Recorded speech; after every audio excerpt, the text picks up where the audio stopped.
Oh, no. Just turn this around, yeah. I think I put on the chat. It was all good.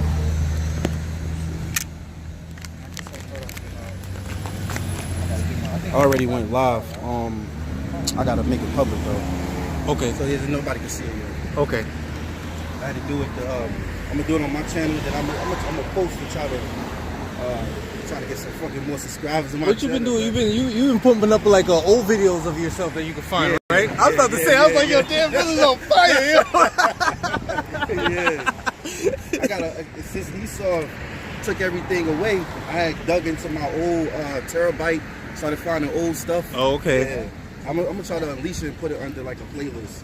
Yeah, I'm sure brothers reposted videos that you did. I know. Yeah. Posted videos a while back. I stopped reposting other brothers' videos. That's how I got a lot of recent videos that I had. Yeah. Other brothers post. I was like, a lot of brothers reposting the videos. Yeah. I was able to grab it from them. Live. All right. How you make this one live? Oh, it's live. It's live. I'm gonna make it public. It's live already. Okay. Oh, you want me to make a public art? No. I'm gonna do it. I got that. Okay. Okay. Yeah. Open the door real quick. Oh, am I?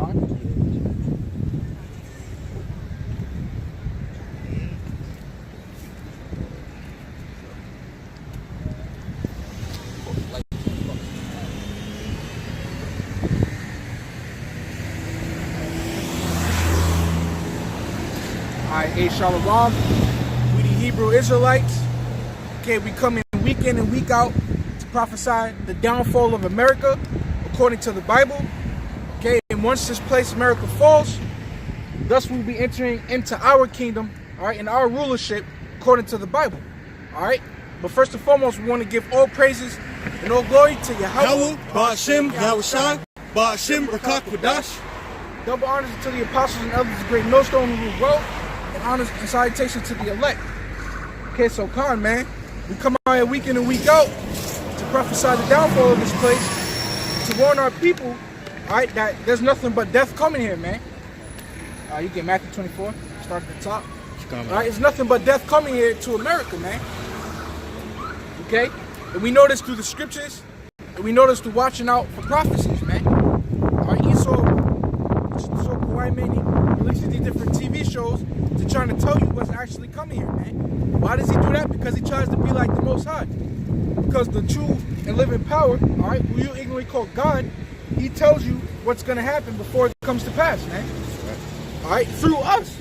So, and then the scriptures say, alright, Esau, alright, he tried to sit in the temple of the Most High, claiming himself that he is the Most High.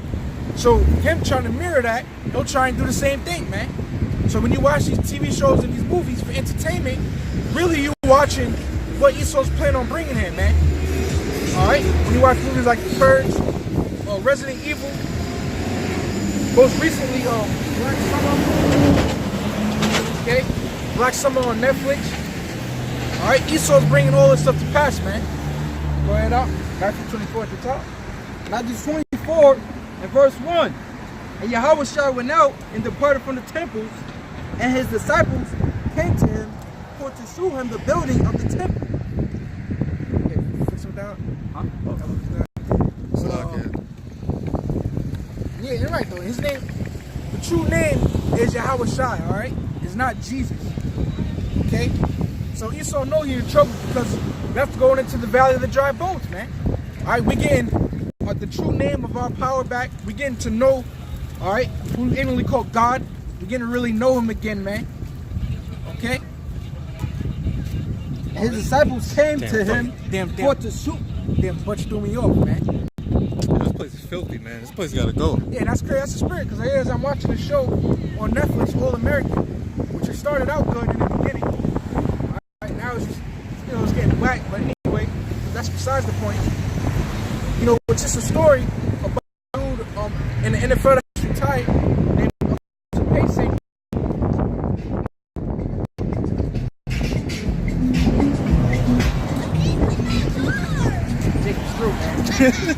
Anyway, it's about He got his foot out the door. club music, man. Walking club. Driving club. But here it is, man. His right hand, alright, that he was growing up with, over there in Crenshaw, his right hand is a damn dyke, man. A butch. And I know that can't be how it was in real life, man. That's just Esau putting his Babylonian twist in it, man. You know? There's no way in hell his right hand was a fucking dyke, man. Alright, but you dykes are wicked, man. You dykes are gonna die, man, as well. Okay? Because you completely adverse to the scriptures, man. If you think that you can feel free here in America, alright, but guess what? There's a consequence to that, man. And the consequence is that you're gonna have to act with your life, man. Alright, the blood's gonna be upon your own head. Damn fucking dykes. Fuck you dykes, man. Excuse my language. But anyway, let's get back into the scriptures, Matthew 24. Matthew 24, I'm going to start back at the top. I went out. The disciples came to him for to shew him the building of the temple.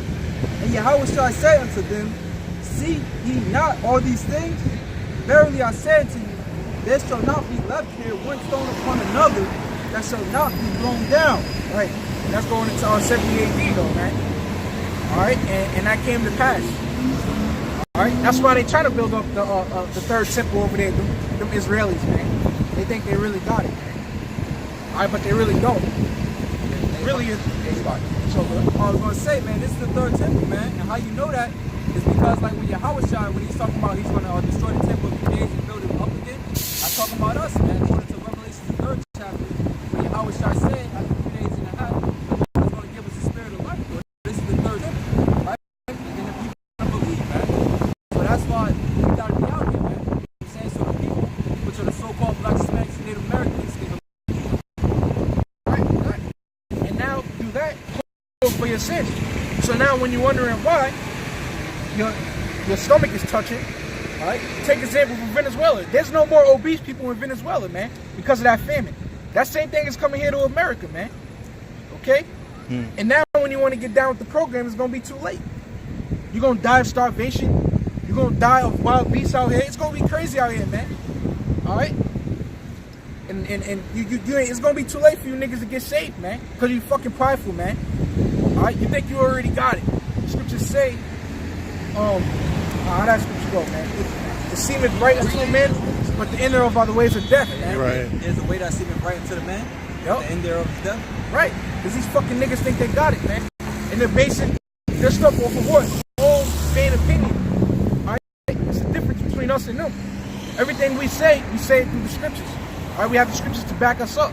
Everything you say is your own damn vain opinion, man. That's why you niggas are prideful. That's why you're going to die because of that, man. All right? You got something else? I had something to back you up. This is 1 Samuel chapter 2. Verse 3. Talk no more so exceeding proudly. Let not arrogancy come out. Let not arrogancy come out of your mouth. For Yahawah is a God of knowledge, and by him actions are weighed. Hey man, like the brother was saying, by him actions are weighed. Alright? Who's his mouthpiece, man? Who's his muscle, so to speak, man?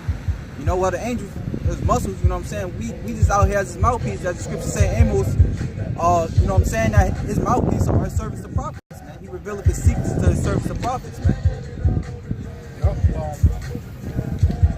I got a precept for you now. Daniel chapter 9 verse 10.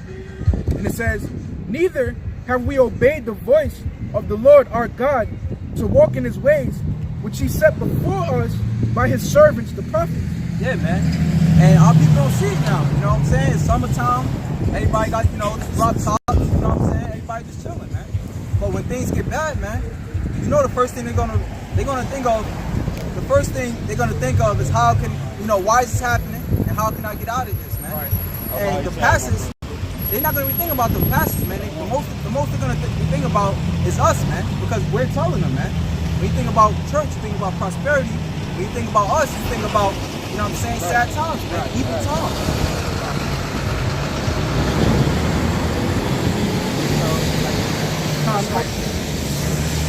Go back to Matthew 24, verse 2. And Yahawashi said unto them, see ye not all these things? Verily I say unto you, there shall not be left here one stone upon another that shall not be thrown down. And as he sat upon the Mount of Olives, the disciples came unto him privately, saying, tell us, when shall these things be? And what shall be the sign of thy coming and of the end of the world? Right, and then that was fulfilled in 70 AD, but guess what? It's going to happen again, okay? Except this time, it's gonna be worse, man. It's about to get crazy out here, man. All right, stuff that you never even thought about, man. It's gonna be happening out here. Yeah, we think of death. All right, people getting shot and stuff like that. But yo, it's gonna be even crazier than that, man. Cannibalism. Yeah, cannibalism. Even crazier than cannibalism. We already know about cannibalism, man. You know, something gonna be happening that we don't even really tell, man. Yep. It says, and Yahawashi answered them, he that he deceive you. Many shall come in my name, saying, I am anointed to deceive me. Right. Yahawashi take that no man deceive you, man. Take heed, meaning pay attention. Okay? Because a lot of you niggas out here don't pay attention. And even when you do, it's only for about 2 damn minutes, man. Because you have short attention spans. Which is actually by design through Esau, the so-called white man, by putting fluoride in your water, spraying chemtrails in the air, all right, the barium and aluminum to come down onto the earth so you can breathe it in, which then damages your damn brain, man. Okay? Yep. And then, like I said, the food you eat, because that's very important. The food that you eat, your brain actually absorbs it as well, man. It actually goes to your brain as well, man. That's why you gotta eat. That's why they call it like brain food, okay? Like different seeds, all right, and nuts, all right, the good fats, all right, your monosaturated fats, unsaturated fats, that actually can replenish and nourish your brain, man. But then when you eat all this damn bullshit, your brain's not getting nothing from that, man. All right, so this is all by design, man, to keep people stupid and dumbed down, man. That's why the scriptures say, take heed, man. All right, and we grew up the same way y'all grew up, but the thing is, we led of the Spirit, man. Okay, so the Spirit Yahawashi allows us to take heed, man, and to pay attention to what's really going on out here. Read that part again, And real quick, because also in your brain too, you have something in the core of your brain which is known as the pineal gland, man, which is your spiritual connection to the Heavenly Father, man. And that's why, through it, hey, it's ultimately that the Lord didn't choose them, but also too, the foods, eating right, having a good diet, man, will keep that gland, open so you can be more spiritual to the Lord, man. Yep. Right. Because we said before, we were talking about the temple of the Most High, how these Israelites over here are building up the third temple, but the scriptures say, know ye not that you are the temple of the Most High. So you got to keep that temple clean, man. That temple is of the Lord. That's why we got the laws, man. That's how you know also that the law is not done away with, man. Because it's for your flesh. That's right. Like, the scriptures say you can't eat pork, you're not supposed to eat shrimp, crab, and lobster. Why? Because that defiles your flesh, man. You're eating shit from, the different sea creatures and, animals on the earth, man. That's right.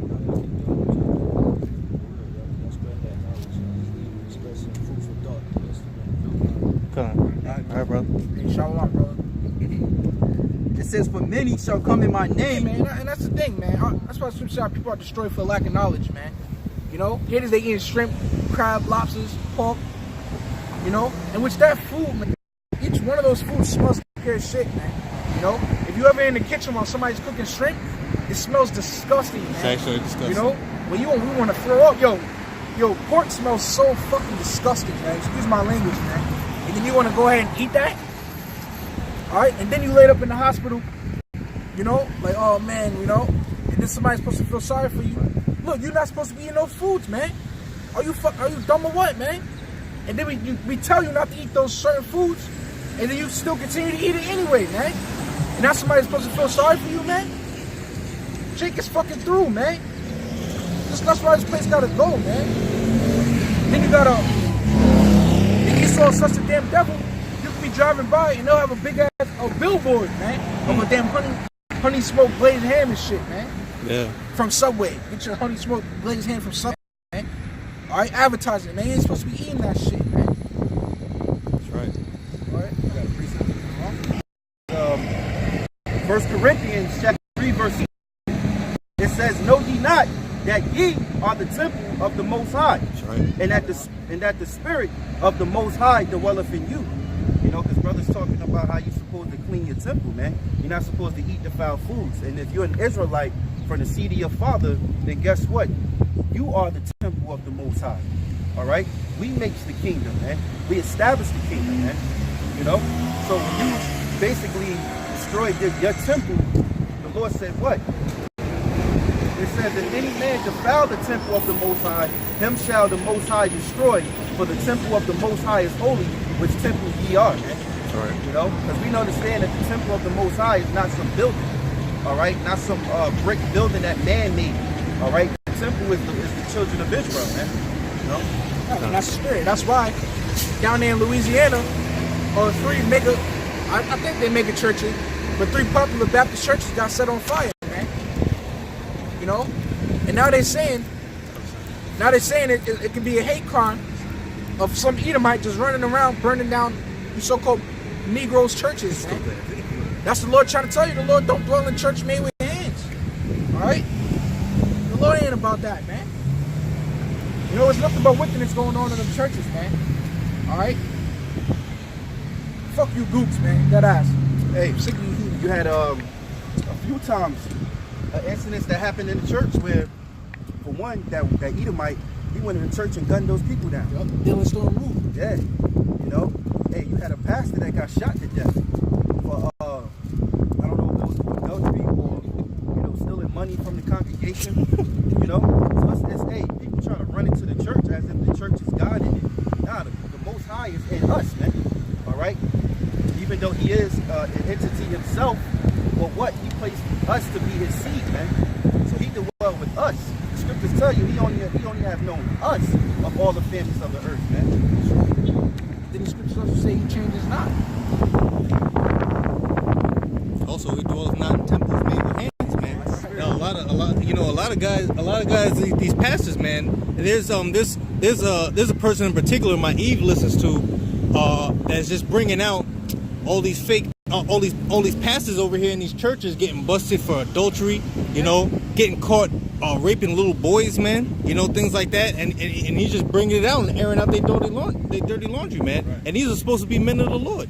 And you know, adultery is a form of homosexuality, man. Because if you mess with another man's woman, you're viewing on that man's nakedness, man.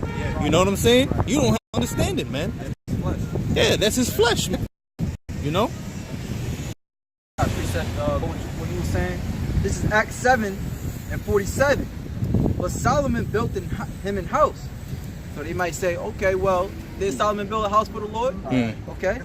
It says, howbeit the Most High dwelleth not in temples made with hands, right, as saith the prophet. You know? Right. So that was a time and a place for that. But now we in a time to where you're supposed to go out on the highways and hedges, man, and compel them to come in. That's right. Yeah, because Solomon, which was the wise king, which we know the reincarnation, that was who? Yahawashi, the Messiah.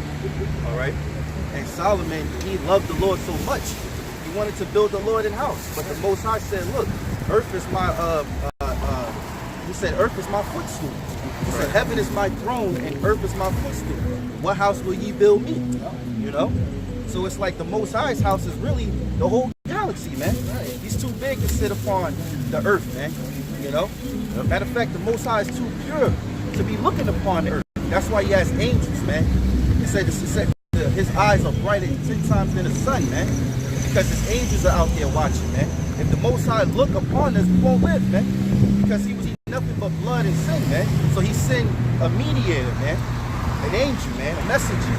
All right? Just like we're messengers to give the world this understanding, the truth of the Lord, man.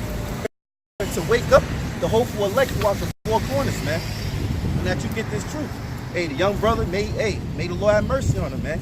You know, he young, but he ain't disrespect us. He just showed a little love and went on his way. It would have been nice if you stay and learn more, but hey, sometimes you got to take a little bit of that and just say, yo, that's the Lord, man. You know, the scriptures say, give a cup of cold water to the little ones. You know, you shall not lose your reward, man. Because all the time we're being demonized, man. We're always being stricken down, man. You know, as the mire in the street, as if we're the filth of the world, man. We're talking about the filth of the world, man. You know, people don't like the fact that that the things we're saying is because of the wickedness that they're doing, man. You know, you tell a woman don't jump from man to man, she look at you with 5 heads, man. Tell a woman stop jumping from man to man. What? You ain't my daddy, you know? And I could go on and on, man. You got it out. You know, then they'll say, well, like, a man could do it, whatever. A man can have more than one wife. You know, why can't I have more than one man? You know? Why? Because Esau put in their head that we equals. Right. You know? We not no damn equals, man. All right, leave two of us, leave a woman and a man in the room together. Let them fight and see who's gonna come out of there, man. Apostle Gabar did a fantastic lesson, man, on the menstrual cycle, man. Why is it that the woman has a menstrual cycle, man? Every month she bleeds, and in the ancient world, in the ancient customs, she was unclean. She had to get the hell out the house and abode in a tent somewhere, man, and get out the house, man. So if you equal, men don't have to go through that. We don't have a menstrual cycle. It's going to show that you ain't equal with us, man. You got like you talked about earlier, a butcher, man. You know, you might have a butcher, a female that's trying to be a man, and what happens is she on her period, but she's walking up the street as if, you know, as if she's a Jew, but she's bleeding between her legs. Men don't bleed between their legs, man. You know, yep. It's a beautiful thing to be a man. Yeah. You know? Hey, you fuck around, forget that these butchers still bleed between their legs, man. They still gotta wear tampons too. Yep. You know? Yo, you going to the damn store getting, let me get some maxi pads. Yeah. With the tampons. Extra strength. Got a full beard. I said, look. You know, got a full beard, got the posture of a nigga, man. And notice, right? In order for these women to act like men, they gotta put on that nigga spirit. Cause they got, yo, bruh, Shando, what's up? Like, why you just can't be regular? Yeah. Why you can't just be, why can't be a regular man then? Right. Hey, I ain't advocating for homosexuals and transsexuals to, it's okay, but my thing is, why is it just you gotta put on a nigga spirit? Right. The same thing with, you have, Edomites. When it comes to, I was talking about this, when you got men that's not Edom, but when you got Israelites, or you even have Edomites that drag, what do they act like? They act ashy, right? They act all sad and proud. But who they acting like? The black woman, man. Yeah. Most of these trainees and shit, they act like the black woman. That's the black spirit on it. That's that black woman snapping her hand. What you say, boo boo? All that bullshit. Yeah. That's the black woman, man. Yeah. So you might have an Edomite that's like, you know, want to be a drag, and what he trying to act like? The black woman. But he's dressed in woman clothing, man. These people don't even see that shit, man. You know? Everything is, everybody wants to be Israel, man. Even on the wicked side, man. Great. Or the inner Hispanic women as well. Yeah. They'll try and act like Cardi B. You know? You got a damn drag homosexual acting like Cardi B and shit, man. You know?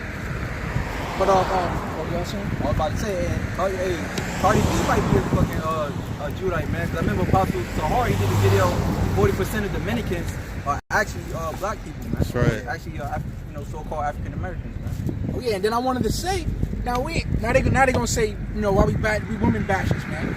No, we hate women. You know? Well, Galatians 6:24, my death for our enemy just because I tell you the truth, man. Yeah. You know?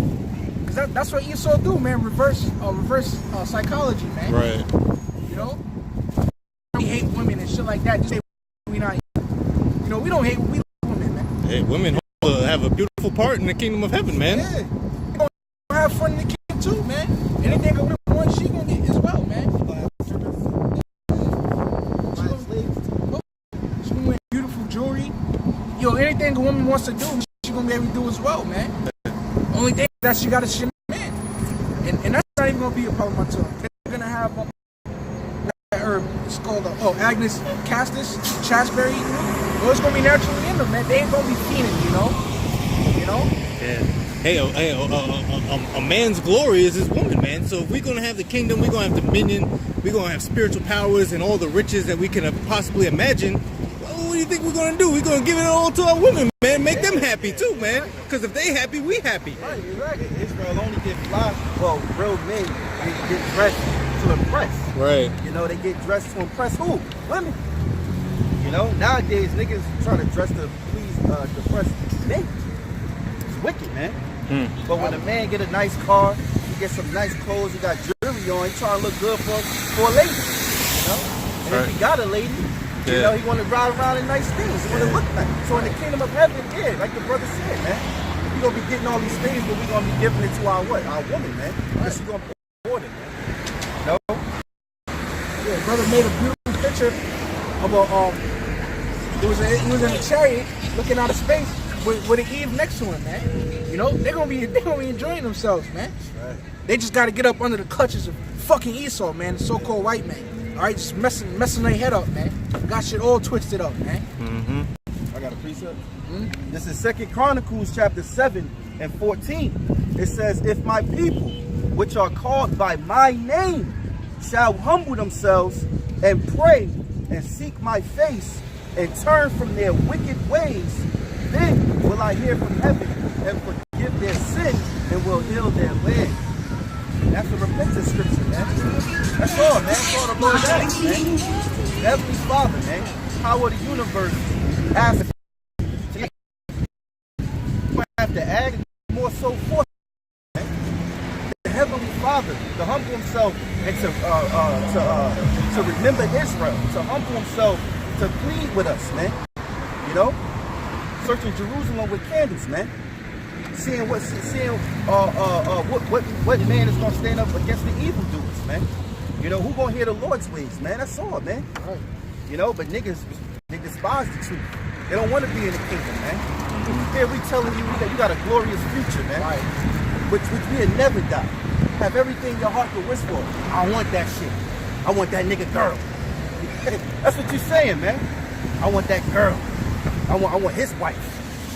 And we tell you, you're gonna have many wives, man. You know, you probably, some people, you know, the 2/3 that die on this side in the kingdom, you're gonna be good, man. Because guess what? Even the lower level Israelites is still gonna be considered rich and wealthy, man. Mm-hmm. But then you're gonna have the elite, which is the elect, you know, which was handpicked by the Heavenly Father, man. Hey, Second Ezra talks about these are they. You know, you're gonna have people. Ezra was marveling at a particular group of individuals, man, who was shining above all the rest, man. And it's like, yo, who are these guys over here? It's like these are they that stood so stiffly for the name of the Lord, man. Right. Yeah. You know? Yeah, because ain't nothing else out here, man. You know, there's really nothing else out here anyway, man. All right, this place is a damn cesspool of wickedness, man. Just money hungry ass niggas out here. All right, there's no future here to America, man. There's nothing here but damn death, man. Right. All right, faggots are on the rock. Oh, slack here. You know, I don't want to get this chance, you know. Sodomites are on the rise. You know, bestiality is on the rise. All right, it's a damn slippery slope here, man. I got you real quick. Yeah, this is Second Ezra, chapter 2.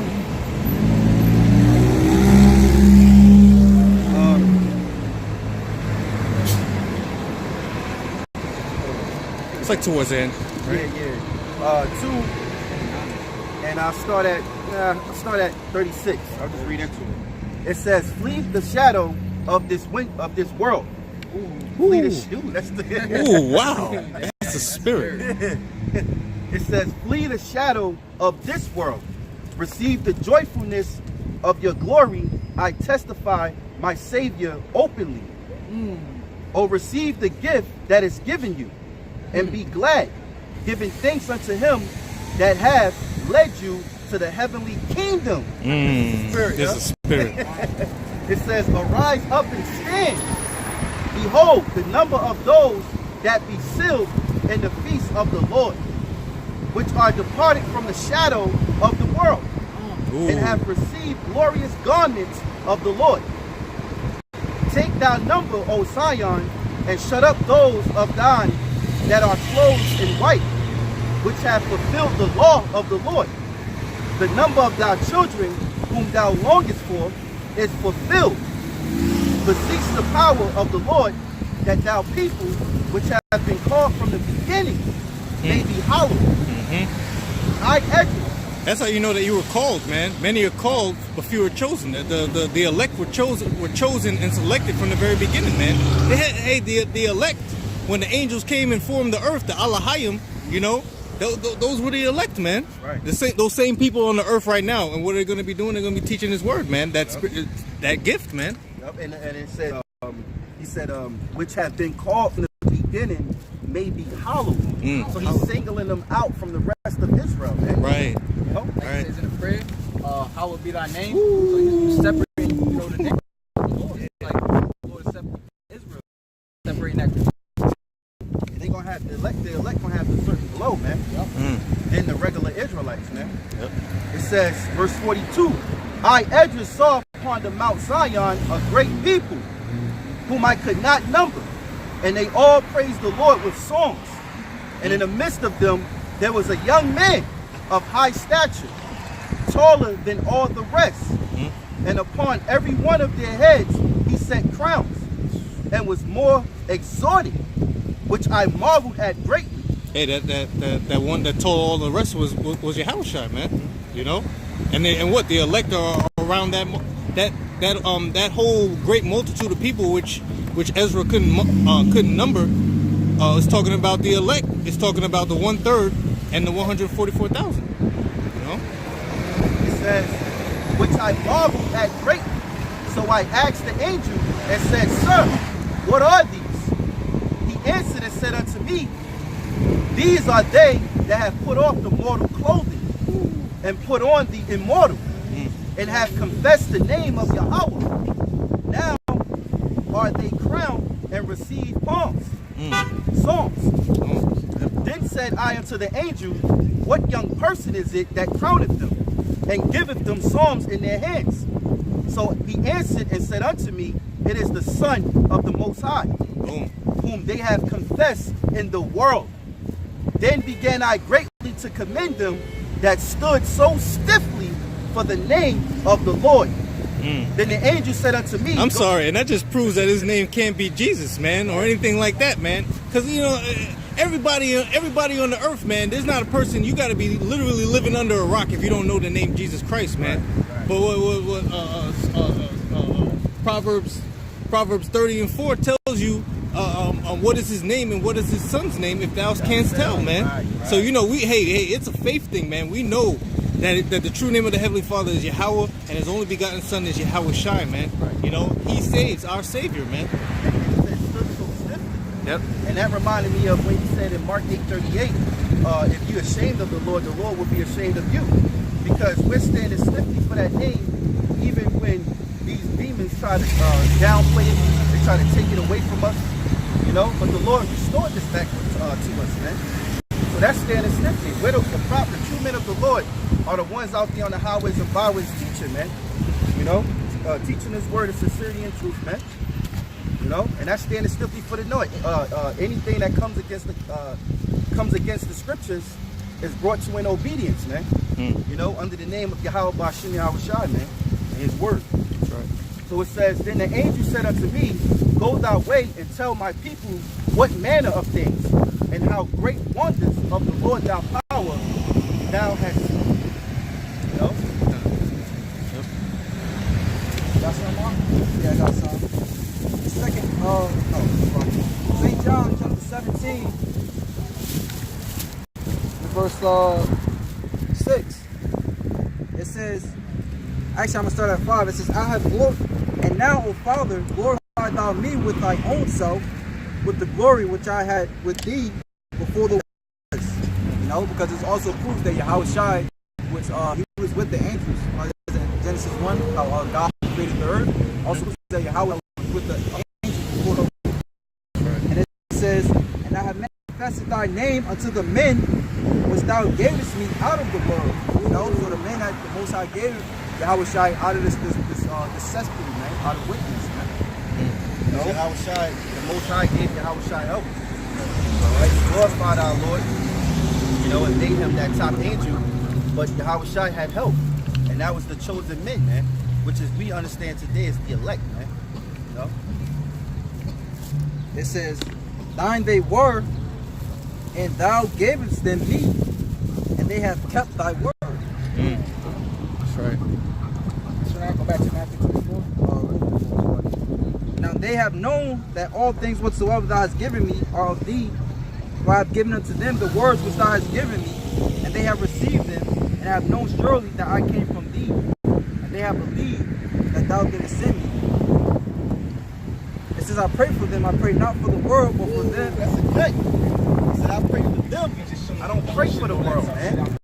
So why would we be of the world? Why would we want to be politically correct to please others, man? We want to please Yahawah, BaHaSham, Yahawashi, man. So whatever the words say, that's what we say, man. You can call us a robot, call us puppets, but we're gladly to be puppets for Yahawah Yahawashi on the right side, man. All right, not on the left. You know, that's a cut, man. He said, I pray for them. I don't pray for the world, man. See? So why would you be ashamed of the Lord? All right? People are ashamed of our ancient customs. You got Israelites that don't know they're Israelites, and they're mocking their ancient customs. Oh, y'all wearing funny clothing garments, which y'all made out of some comic book. You know, yeah, say whatever, man. It's like you an Israelite. I ain't an Israelite. I'm Muslim. Yeah. First off, Muslim is a religion, man. Being an Israelite is a nationality. Can't anybody become? Can anyone call themselves an Israelite unless they was born an Israelite from the seed of their father, man? Mm-hmm. So what are you talking about, man? But, hey, that just proved that it wasn't given to them, man. For us, it was given to, man. That's why we see it for what it is. We see the beauty that it holds, man. You know, it says, 2 more verses up. It says, I pray for them. I pray not for the world, but for them which thou hast given me, for they are thine.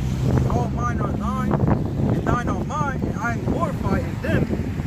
And now I am no more in the world, but these are in the world, and I come to thee. That's Yahawashi, man. He said, I am glorified in him. You know, we're the ones standing up for the Lord. To me, I'm smiling because you're bringing it out. You know, I know the scripture too, but when you're reading it, it's just like the Lord talking to you, man.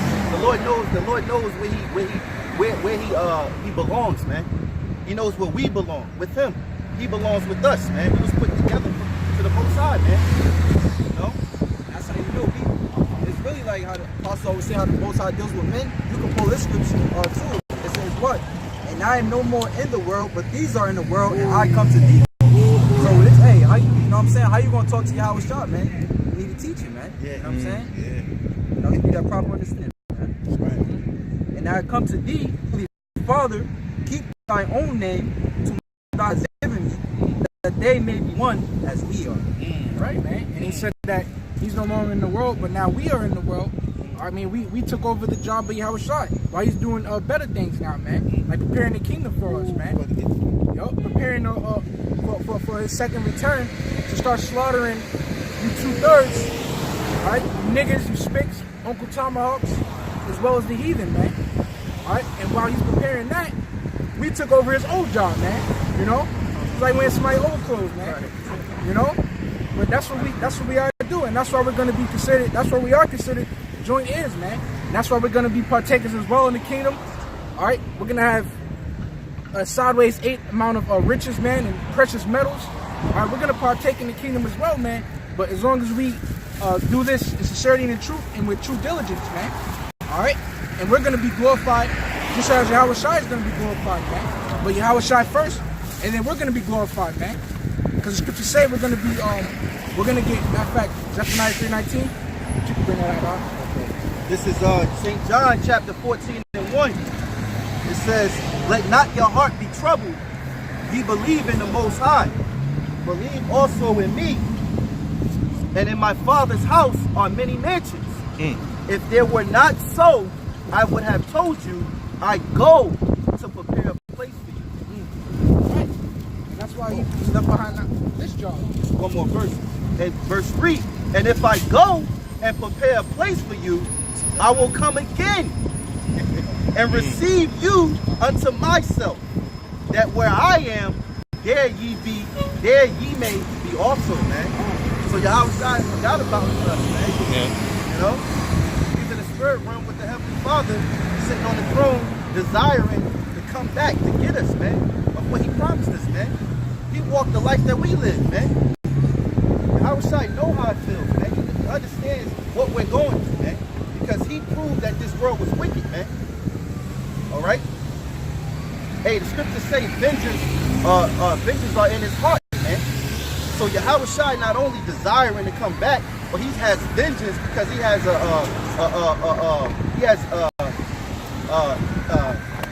vengeance toward his enemies, man. Right. Alright? Can't even speak. You got it, Right. You know, Ezekiel 39:27. You can bring that out, huh?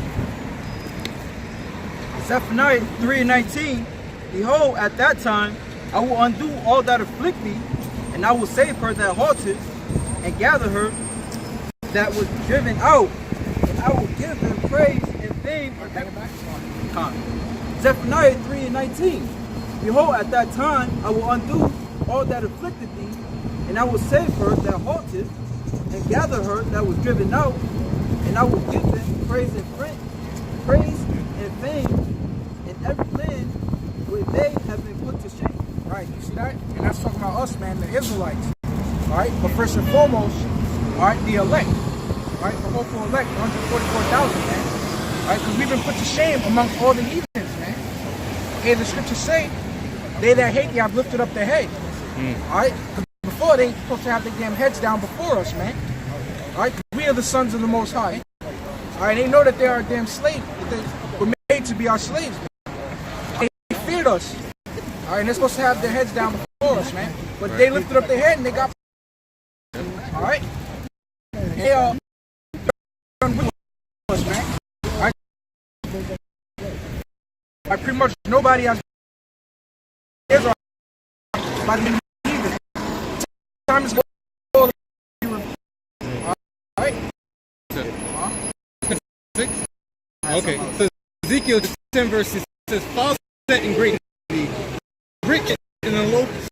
Right. Who's the rich? The Israel man, and we sit in place. His appearance. Seen servants upon horses. Servants, these other nations are in rulership, man. A horse represents power. That's right. You know? So I've seen servants upon horses and princes walking as servants upon the earth, man. You know? The exact opposite of how it should be. Exactly, man. There it is, man. All right, so that scripture right there proves it, man. Because of course we're better than all these other, all these heathens, man. You so-called Negroes, Latinos, and natives, man. We're better than everybody else, man. Okay, of course. All right, but the way Yahawah had through us going off, all right, gave us over into the hands of our enemies, man. You know, and that's pretty much what happened.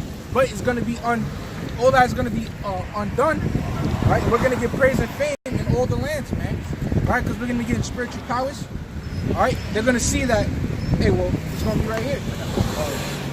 This is Ezekiel chapter 39 and verse 27. When I have brought them again from the people and gathered them out of their enemies' land. Right, so we're gonna be brought from out of you heathens, man.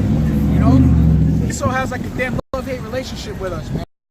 He wants to be around us, man, but at the same time, you know, fucked out, man. But time is gonna come where we're gonna be from among you guys, man. Matter of fact,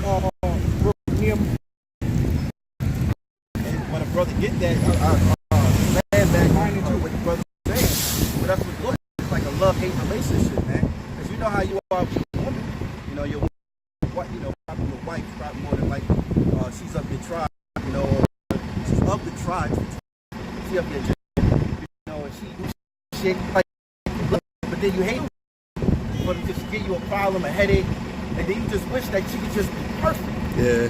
But well, guess what? We're like a woman to the Most High, man. And then when Yahawashi returns, he's gonna make us that perfect woman, man.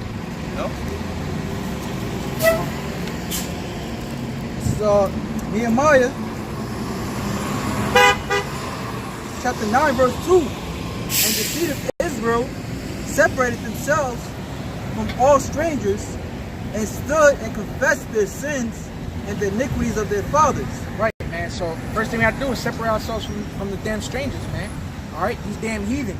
And then once we did that, we were able, you know, get back on track with BaHaSham, man. Because they another reason was holding us back. All right, these damn heathens, man. That's what I know. But these damn heathens are another reason that's holding us back, man. Because that's why scriptures say, is Israel a homeborn slave, man? You know, we care so, but then scriptures also say, who shall bemoan thee? Or go and see how thou doest. Alright, so Israel is totally bugged out, man. Looking for these damn heathens and or they'll be too ashamed. Alright, to serve Shemashad, step on heathens. Alright? But when we get separated from the man, we're back on track. So, it says, brought again from the people and gather them out of their enemies' lands and am sanctified in them in the sight of many nations. Right. So we're gonna be deemed holy, all right, from Yahawah in the sight of all these nations, man. I mean, you think heathens are gonna learn, all right, that the true and living power is only dealing with so-called Negroes, Latinos, and natives, man. You're gonna see that before your eyes. Yep. All right, we're gonna beat you guys into submission according to the scriptures, man. All right, then you're gonna realize that the gods that you serve are false gods, man. Verse 28. Then shall they know that I am the Lord their power. Right, so then at that same time also you're gonna know. All right, same time. That's the same time when the scriptures say, every eye shall see him, man. You know, he cometh in a great cloud. So when this miracle happens, it's gonna be beautiful as hell, man. You know, we're gonna come into some beautiful times, man. All right, because in the last video I mentioned this. It's like, well, now I'll say it's 4 things, man. It's 4 things that we know, but we don't really know the depth of it, man. And 1, the kingdom. All right, how beautiful the kingdom is gonna be. You know, and 2, how bad it's gonna be for you heathens, man. All right, because we only can really imagine and think of things that we're gonna do unto you, but really we don't even know the depths of it, man. According to Micah 5:15. So you heathens are in some serious trouble for putting your hands on the apple of the Lord's eye, man. All right, for buck breaking us, all the atrocities, horrific things that you did, packing us like sardines in slave ships. We were shitting and pissing on each other. We wanted to jump over the ship. We just wanted to, and Jake really don't usually want to kill themselves like that, man. Yeah. You know, we are strong people, man. If the time comes, we gotta just eat peanut butter and jelly sandwiches, man. We can handle that, man. These Edomites, you know, they was turning our children into harlots, man. Our boys into little feminine men, man. Into homosexuals, man. You was breeding us for your pleasure, man. You're a fucking devil, man. Yeah. Thinking about this shit, I'm getting mad because it's like you got young men, princes of the Lord, and you're turning them into homosexuals for your fucking pleasure, man. Fucking dirty ass devils, man. Most I got y'all number, man. That's wicked as all hell, man. Yep. You know, little kids, man. That's why we know that the Edomites are naturally pedophiles, man. You know, they love having sex with little kids, man. You know, and that's why your government is pushing these laws for homosexuality, man. Right. All right, they're making it a norm because he's a wild man by nature, man. All right, he's a cave dweller, man. What you expect from this devil, man? But go ahead, man. It's crazy, man. Precept for you. Deuteronomy 32, verse 32. For their vine is of the vine of Sodom. Ooh. In their fields of Gomorrah, their grapes are grapes of gall. Yeah, their clusters are bitter. Yeah, because when it talks about Sodom and Gomorrah, it's talking about the filthy, unlawful acts that they was doing, man.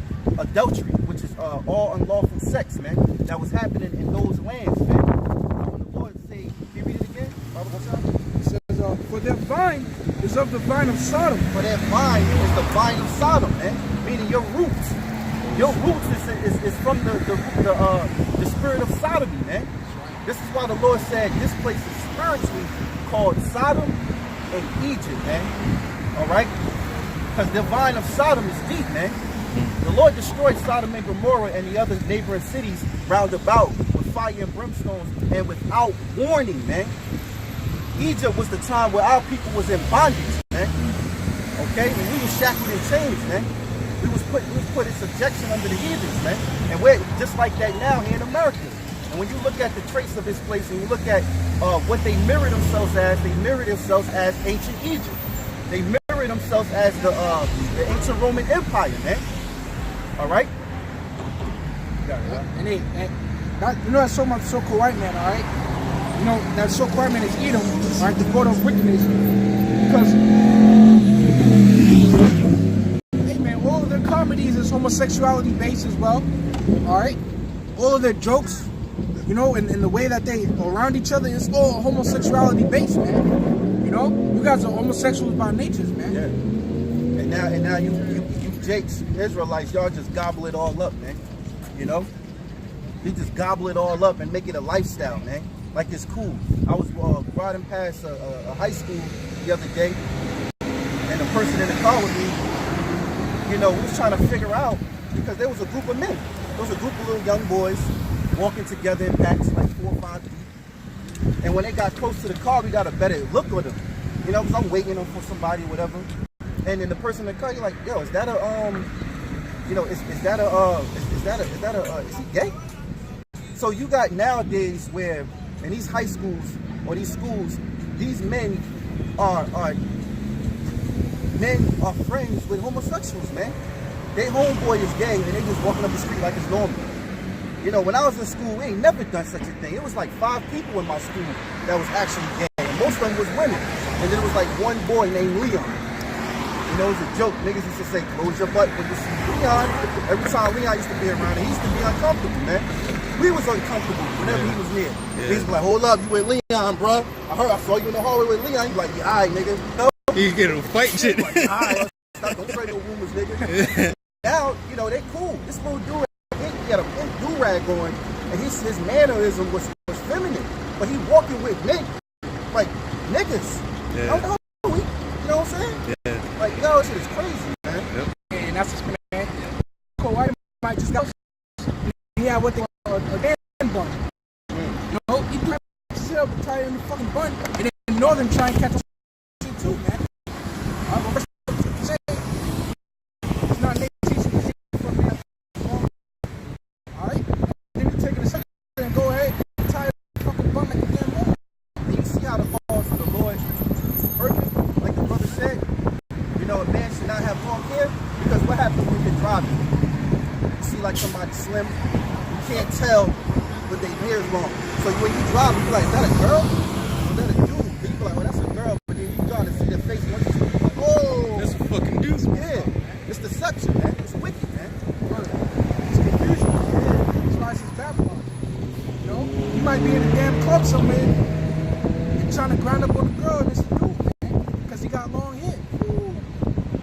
Hey, man, I remember in the world, you know, I was like a party head, all clubs and shit.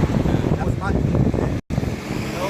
And I can imagine all the parties that I've been in a long time ago when I ain't know this truth, and being in them darks and then the lights, and then you just jumping behind girls just to anything move, you just on it. You trying to get some action, you trying to have a good time. Yeah. Girls throwing it back, you know, dudes holding you up while you all that. Today, you be on the back of a nigga, man. This shit is sickening, man. A nigga in there looking like he's a man, but he's portraying to be a woman. Yeah. You know? We was talking about before how a man's glory is his woman. Well, a woman's glory is her hair. So to have a mindset as a man to grow out your hair and braid it and brush it and keep it nice, that's a feminine trait, man. I'll tell you something. Whenever at one time when I was in the world, I had long hair, and I noticed now that I'm in the truth. At that time, you have a tendency to go like this, to get it out your hair. Yeah. That's feminine. And there was times where, you know, my shit was long. I would, you know, like this, and I'm like, man, fuck out of here. I know I ain't gay, but now looking back, that being in my mind every time I did this like that, that's a feminine type of way, man. You shouldn't have had long hair, right? You know. Right. You see a man doing this. Oh, let me get my hair done. These niggas got dreads, long dreads. They be like, yo, I'm about to go get my hair done. It's a woman, man. Then you sitting up there hurting, they tying your shit up, retwisting your shit. That shit tight. You walking out here like, man, yo, this shit look fresh though, right? You went through all that pain. That's what women do. Yeah. You look beauty, man. Right. Okay, so it says, Deuteronomy 32 and 32, for their vine is of the vine of Sodom, and of the fields of Gomorrah. Their grapes are grapes of gall, their clusters are bitter. Their wine is the poison of dragons, and the cruel venom of apes. Their wine is that false philosophy, man. Right. You know, their sayings, their so-called ideology, man. You know, their religion, you know, their lifestyle. Their wine is the wine of Sodom, man. You know, hey, you say their grapes are bitter. Sour, man. Hey, you can go back into the story of Lot, man. All right, when Lot was willing to give his daughters over, you know, to those men that wanted to ravish the angels, man. And that shows you the nature of a homosexual, man. Aggressive, right? You know, he acts feminine, but he's very aggressive, man. I got something. There's Jeremiah chapter 51 verse 7. It says, Babylon had been a golden cup in the Lord's hand that made all the earth drunken. the nations have drunken of her wine. Hey, we know Babylon has to be America, man, because America sits on a pinnacle above all these other nations. Every other nation wanted to mirror their land like America, man. Right. America is portrayed as, you know, the land of the free, the home of the brave, or whatever they call that shit. You know, look at Japan. Shoot, after this devil bombs them with the H bomb twice, you look at Japan now. It looks like Manhattan, man. Yeah. You know, except the roads is backwards. Yeah. Same thing out there in Dubai, man. You know, they trying to have big, tall ass buildings too. Niggas just copying it off of Esau, man. Right. Yep.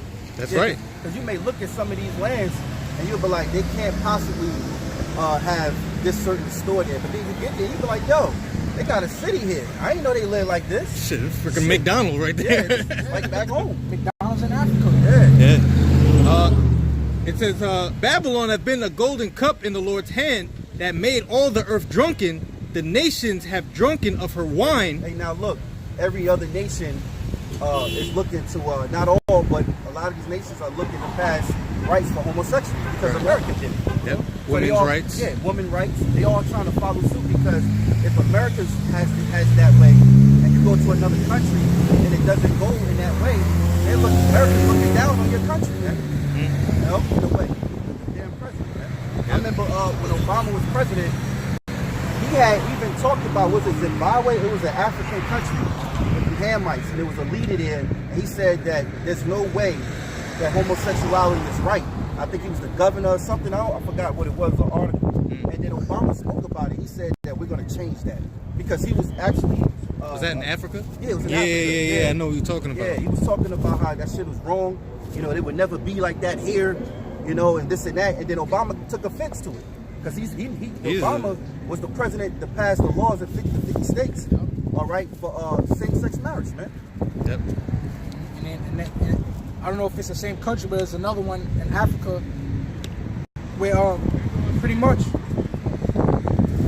in order for them to get help from America, all right, financial help, financial stability, they had to pass homosexuality, man, within their country. But guess what? They said no, man. They said fuck that help, man. Yeah. No way we passing that shit, man.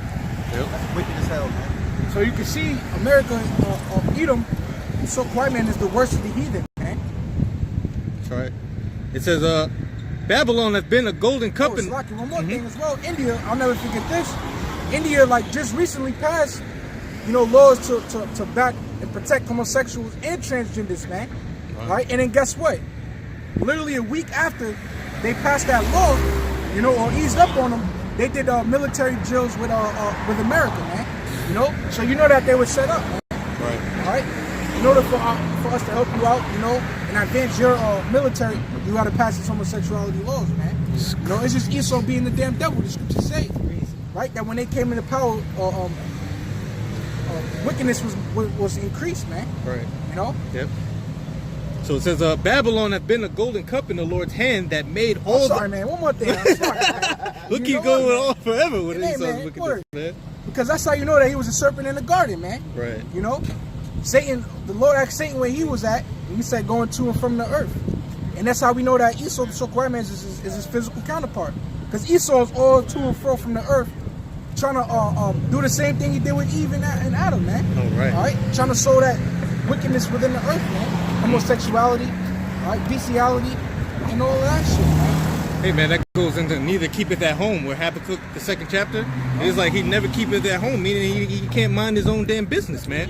Hey, the serpent in the garden, man, here it is. Adam is getting all the dominion of the earth. He's naming all the animals, and the Lord is dealing with him. And then the serpent over here is over in the cut hating, man. And subtly walks up to his woman, man, and messes everything up, man. That's Esau, man. You know? Esau is doing the same thing spiritually today with all the other nations, man. All right, so it says, Babylon hath been a golden cup in the Lord's hand that made all the earth drunken. What nation? The nations have drunken of her wine. Therefore, the nations are mad. You know, so the nations are mad, man. You know, they going crazy out here, and also they what's that? You know the mark? No, never mind. Let that thing go. Let that even go. So the nations are mad, man. You know? Yeah, we can judge a book by its cover. Yeah, yeah. We read spirit out here. Word, but yeah, so now all these nations are bugged out. That's when you got I don't got a Facebook no more, but when I had it, last thing I saw was hashtag free, let your hair free, man. Wow. You know, there's a damn Arab woman on the beach with her hair blowing in the wind. But you know damn well her ancient customs going all the way back was to cover her damn hair, man. That's right. You know? That's right. They Which one again? go back to Matthew 24. I think it's talking about verse 3. Chapter 24. Yep. You know what that's Zephaniah? Oh no.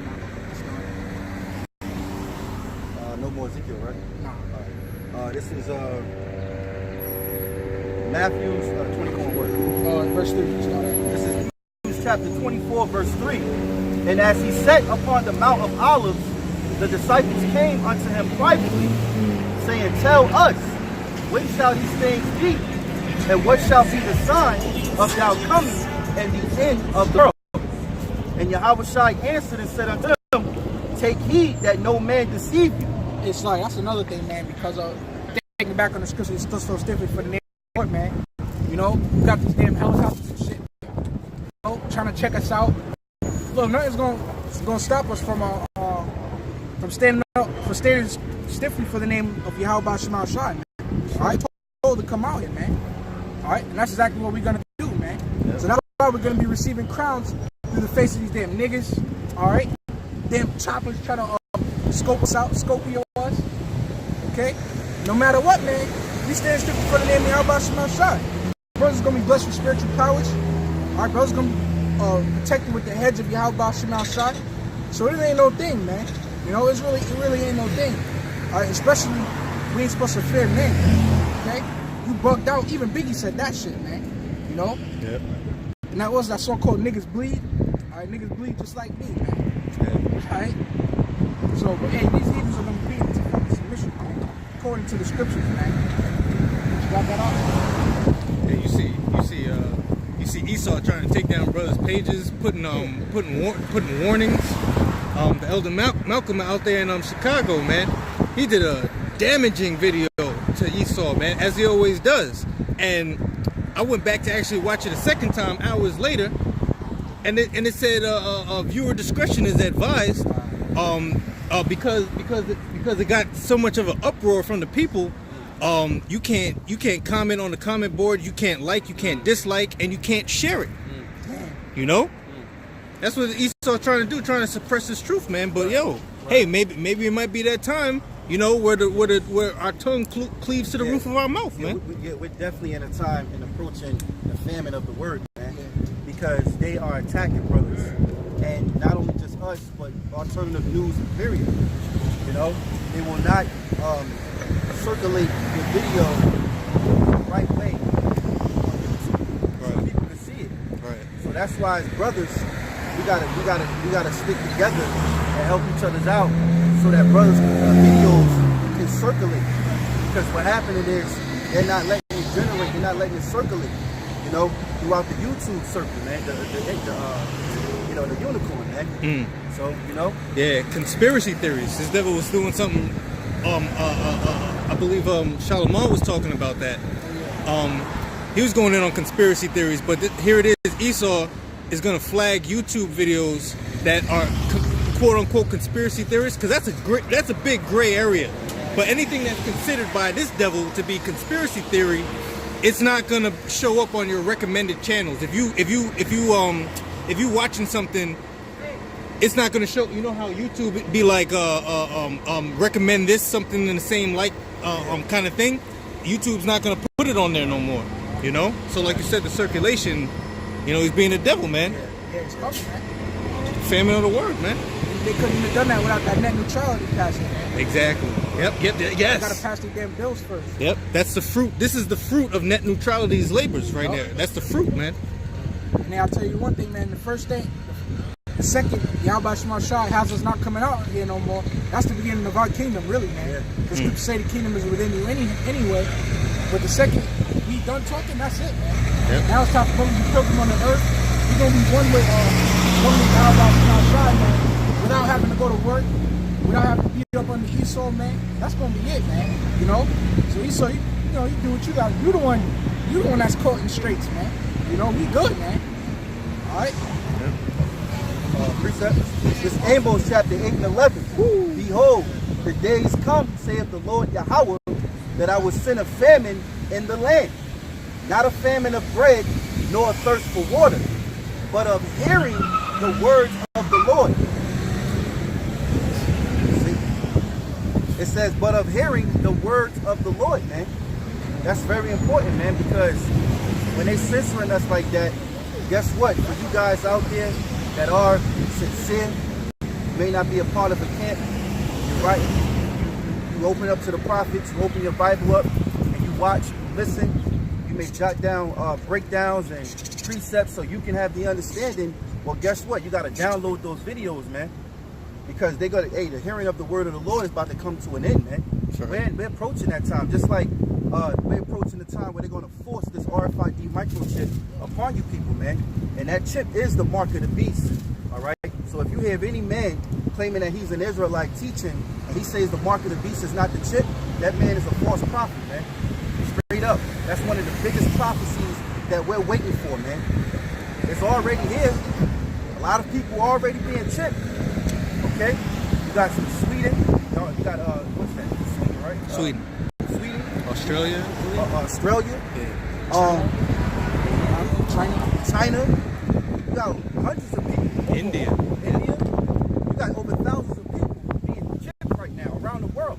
So this is not just a thing here in America. It's happening all around the world, man. And that also brings light to the scriptures of Revelation 3 and 6. All right? It shall try everyone in the world, man. You know, so it's important, you know, because it's really a hit on them.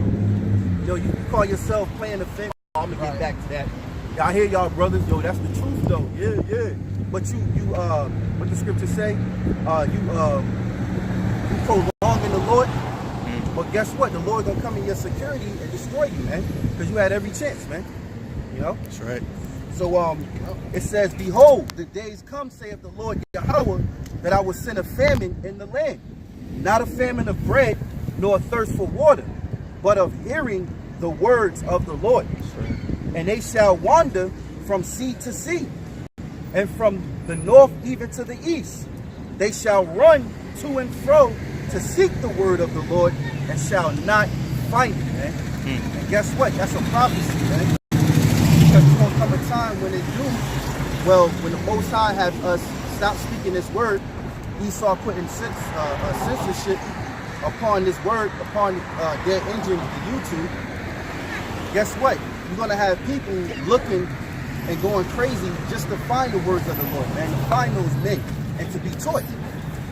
But all right, but now we're not giving out no oil because the times of speaking, the Lord said, He said, I will make thy tongue cleave to the root. This is Ezekiel chapter 3, verse 25.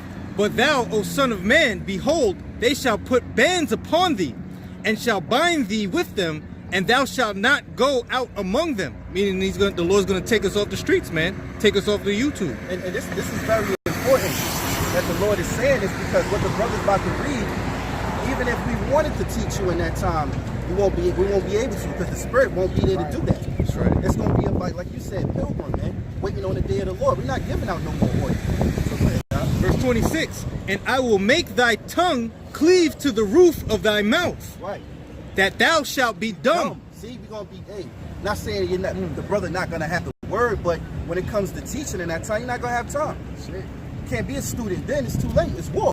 Well, all right? Yeah, and also to be dumb, you know, you have something called deaf, dumb, and blind. Well, to be dumb means you don't have the ability to speak. And, yeah, the ability to speak, because we're what? The messages of the Lord, man. And the only reason why we're able to speak, we be able to do now, is because He gave us a spirit to do. If the Spirit wasn't on us, we wouldn't be able to speak. Right. We wouldn't be able to come out here. We wouldn't be able to do epistles. We wouldn't be able to do shows and talk of the Lord, man. You know, we wouldn't be able to talk about prophecies. It's all done through the Spirit of Yahawah and Yahawashi, man. That's right. It says, and I will make thy tongue cleave to the roof of thy mouth, that thou shalt be dumb and shall not be to them a reprover. Will not be to them as a reprover. You know? Guess what? That happened to Yahawashi, man. Because if you didn't believe in Yahawashi, he couldn't heal you, man. You see that? If you didn't believe in the Heavenly Father, you didn't believe that he was the Son of the Heavenly Father, you was not healed, man. All right? Those that believed was the ones that got healed, man. That's right. It says, for they are a rebellious house. They are a rebellious house, so that's judgment, man. You know, so going back to the scripture, it says Amos 8:12, and they shall wander from sea to sea, and from the north even to the east. They shall run to and fro to seek the word of the Lord, and shall not find it. It says, in that day shall the fair virgins and young men faint for thirst. Now notice he's not talking about food and water. They're fainting for that knowledge, wisdom, and understanding of the truth, man. You want to figure out why is all this happening? You know, why is this man him? Why do he have spiritual powers? How is that man flying? How did that man leap on that building like that? You know, yo, can you teach me? Can you teach me? Oh man, he ain't got it. Let's go. Let's travel down south. Let's see. You know, you know the name of the Lord? What's the name of the Lord? Oh man, he ain't got it either. That didn't work.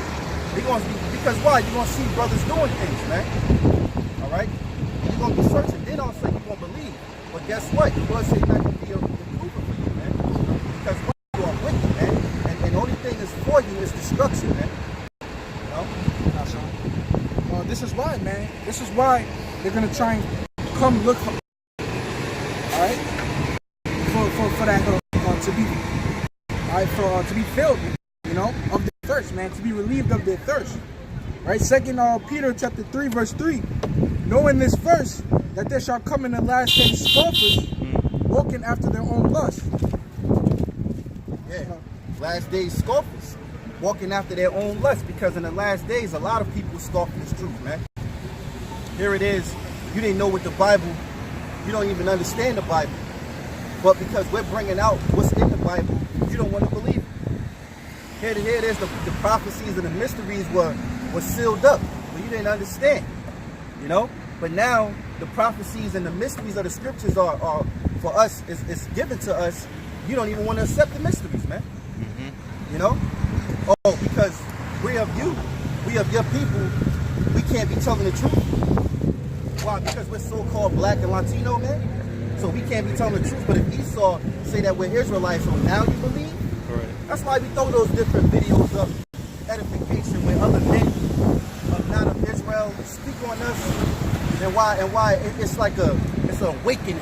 All of a sudden when they say, for what? When we've been out here, the prophets, the elders, and the apostles been out here for years, man. But then one guy, Edomite, he say, you know, you guys are the Israelites. Damn, yo, I gotta look into this. Damn white Edomite, man. Take full of shit, man. It's like with this Nipsey Hussle shit, man. One of the brothers, I forgot his page, I put Curry, and you know, K-A-N, and the exclamation marks, man. And he did a video on the breakdown of Nipsey. I'm gonna tell brothers see that shit because he was basically saying the spirit, Nipsey, they all trying to praise him like if he was like Yahawashi, right? Which they ignorantly call Jesus Christ. Yep. He got fingers with he got the thorns on his head, you know? You know what he said? It was like, he said, for God so loved the world that he gave us a great crib. Yeah. The late great neighborhood name. Yeah. Wow. A great crib. Man, that nigga. That's what the brother said too on the video, man. You know? But he was basically saying that Barabbas, man. You know? Nipsey is Barabbas, man. Wow. The spirit, man. You know, and he did a beautiful video on it, man. I think that I gotta look up the channel. You know, forgot the brother's channel name. But yeah, man, that was a beautiful breakdown, man. I didn't even see that, man. I didn't even see that type of that. I got a coworker that just can't stop. He's been bumping Nipsey on repeat all day. Can't stop talking about him. Yo, watch his funeral at work. I'm like, yo, and he keeps asking me questions about it. And I don't want to tell him what I really think, man. He was just he realized this nigga, man. What's the big deal? Yeah. nigga wasn't even really gang. He was just the brains of it. He wasn't even really out there, man. I mean, he didn't. It's not like he taught his people that they were Israelites. Yeah, and on top of it, his family is basically they were Ishmaelites, man. Oh yeah. Yeah, but he was an Israelite. Oh, Through the spirit we know because it came out. His father is actually Italian. Through your father line, we know that he's an Israelite, but his father looked like an Ishmaelite. Okay. His family, his mother, his sisters and shit. And what he was doing, he was Nipsey Hussle was striving to push the shit. He was striving to push past the society. Right? Yeah. His inspiration, his vision was the cashless society he wanted to get Jacob on. That's making these stores. That's exactly like Ishmael. Ishmael come in the hood to make money off of Jacob. Right. And all he did was just made himself a family with the neighborhood prince. And then he was what? The one that had the brains, the vision, the money, the family, everybody backing him behind him. Like in an Ishmaelite state of mind. But we know through the spirit he was an Israelite. See what I'm saying? Yeah. But he didn't look at himself as an Israelite. Right. He didn't look at himself as a black man. Yeah. Yep. That's why I believe his store was cashless anyway, man. He had the first close smart store, man. Yeah. Everything. Nipsey Hussle, the one that died. Oh yeah, it happened. Yeah. And he was aware. He was aware mentally. He was aware. You know what I mean? That's like every time I see brothers like y'all, I walk through. You feel me? I show love what I can, but I always listen to see it. It might be a personal message for me. You feel me? And I'm a logical, detail-oriented individual. I pay attention to everything, and there ain't no such thing as coincidence. It's perfect on everything that happens in your life. So I always stop. I might get a drink that, you know what I'm saying, I can utilize for me. And so he gave me one too. You know that now, but I appreciate you, man. Y'all doing great stuff, bro. I appreciate this. Yeah. But I want to know what really happened. No, I want to know what really happened, like, with people, with human beings. Where did we really come from? What really happened? What we know was taught to us and was told to us through books from those that was before us. But who would say that was 100% fact and true? Well, it's all important to faith now. Because, right, well, okay. Yeah, well, because it's even tangible evidence that the Bible is an accurate book. It's a history book. Right. But now the question is, who are the people of the book? That's right. Yeah, that's the big question.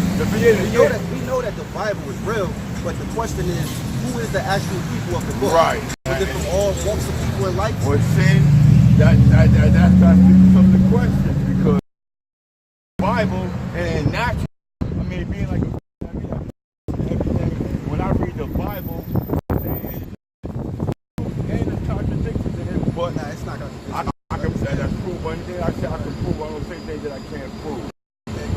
No, but I'm saying it's real talk. I can put it right out to you. But the fact that we're everybody that look to the Bible, they're hiding behind it. White people couldn't, because the white people, they can't live. They have no skin. They ain't like melanin in these skin. The Bible, all the men black talking about. Yeah, the scriptures tell you that the Israelites are black. Yeah, right. But see how and then Old Testament, they got Testament. Mm-hmm. In the Old Testament, it says eye for an eye and a tooth for a tooth. In the New Testament, it says turn the other cheek. No. Yeah, you don't agree? No, the turn the other cheek. Yeah, because it's back on that one turn. You're supposed to defend yourself. You're supposed to. No, you're supposed to. No, what the churches teach is that you just walk away. Right. In all reality, if somebody turn your cheek, you turn their cheek twice. Right. Then you hit them back twice. Right. The churches have a false way of teaching the Bible because it's Christianity. Yeah. Christianity came from when? Slavery. From slavery, So right. they placed their doctrine on our book when they beat us out of the book. They beat Right. us away from the book. True. So to say. So Right. now with teachings like that, when they say stuff like that, they got it wrong. It's Jeremiah 3:15. Okay. Because look. That's right. Yeah, because look, the Lord gonna say something, because now you have teachers that can teach you the truth of the Bible. We know that the Bible is real. But I raise that question to you because in that type of mindset that you have, the question would be, well, who the people of the book? But it proves that the people of the book were black because it tells you in many scriptures. Right. Even our Lord and Savior, Yahawashi, the world can be called Jesus Christ. Right. So read that real quick. That's Jeremiah chapter 3, verse 15. And I will give you pastors according to mine heart, which shall feed you with knowledge and understanding. And then also what Paul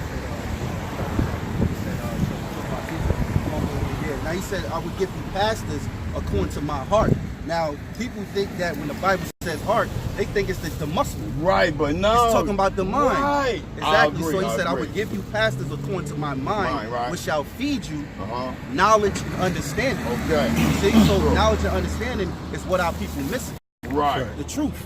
Right. Once you draw who the people are in the Bible and you know that the Bible's real, now you understand. Uh-huh. And there's so many different subjects and things to get into. The Lord actually teaches how this world actually works. Right. We know that we're in captivity still. We're still slaves under who? Under the so-called white man. Right. But now, who is the so-called white man in the Bible? You go back to being Esau. Right. His forefather was Esau Edom. Right. We come under Jacob. Sure. Jacob had 12 sons that birthed the 12 tribes of Israel. Right. Lost 12 tribes. Yeah. Right? So bring that out, huh? Hebrews chapter 5, verse 12. Because look, in anything in life, in order for you to learn, because a lot of people like it where I don't believe no books. You can have, oh well, how you know that real? How you know? You can question all of that. What you doing? You gonna bug yourself. You gonna say to yourself, there's nothing real. At the point, because if you go on that way and say, this is, oh nah, that damn, who wrote that? Or is that real or fake? Oh, I can't believe that. Right. You have to believe in But something, then or you fall for anything, right? So look, read that up. Hebrews chapter 5, verse 12. For when That's why the Bible is also, when Yahawah came to the world, they're going to be called Jesus Christ. He came in for us, what? Faith. Right. He knew in the Bible that we as a people wasn't going to be living under the laws of the Lord in the future, which is now. Right. So he gave us faith and to believe in him and to come back into our Hebrew customs and just wait upon him. He said he has men, which are the prophets, the messengers that the Heavenly Father had given them. And that's what this journey was about, to teaching them. And now they're back teaching the truth. They're teaching now and coaching to where he comes. Right. I'll read that. Hebrews chapter 5, verse 12. For the time ye ought to be teachers, ye have need that one teach you again, which be the first principles of the oracles of the Most High, and are become such as have need of milk and not of strong meat. Right. Is that the one with what's that scripture? Forgot the one. Calling the name of the Lord without a preacher. Right. Yeah, Romans. Because look, in order for you to know anything, you have to be taught by somebody. Right. I agree. So I got another one real quick, right? Look for it. Acts chapter 8, start verse 30. Then Philip ran thither to him and heard him read the prophet Isaiah and said, Understandest thou what thou readest? And he said, How can I, except some man should guide me? right. And he desired Philip that he would come up and sit with him. And that's why we're here, because we can guide you in the way of the truth, in the way of the Lord, back to the Lord. That's right, because at the same token, I mean, you got to condition yourself because like me, I'm on the outside looking, I'm looking in, you know what I'm saying? Like, I don't understand y'all fully or who you are on an individual level or anything, so you got to lead by example, the same thing. So if you hear and you're professing and trying to give knowledge to other individuals, you know what I'm saying? Like yourself, people are going to be watching you. If they see you doing something other than that contradictory to what you're professing, they're going to be like, oh, they full of it. Well, that's being a hypocrite. We're Right, not that's being a hypocrites. hypocrite. Yeah. I understand that. What I'm saying No, I know what you're saying. That's I'm just big guy with a basic conversation, but I'm on a search. I'm traveling and for with knowledge, with an understanding of the things that I know not. And the only way I know I can get that is by conversing with individuals like yourself and getting in tune with myself and the oneness of the Creator. Because he opened your minds and he gives messages to you too, through people, but you're paying attention. Because if your eyes are closed, they say keep your eyes open, it's not just so much your physical eye, but your mind's eye. Yeah, and I mean, I'm trying to pay attention. I'm trying to move accordingly. You know what I mean? It's a long time. Well, I'm gonna tell you this. One, you're an Israelite. What's your nationality? I'm black. Or niggas like you. More than likely, you go back to Judah, so-called Negroes. Like when you see this sign, this is the biblical names of these people. Right. Benjamin, the West Indians. No, I understand. I read that, but I walked up there. I read that. Right. I agree. So yeah, bring that out. This is Romans chapter 10, verse 13. It says, "For whosoever shall call upon the name of the Lord shall be saved." Right.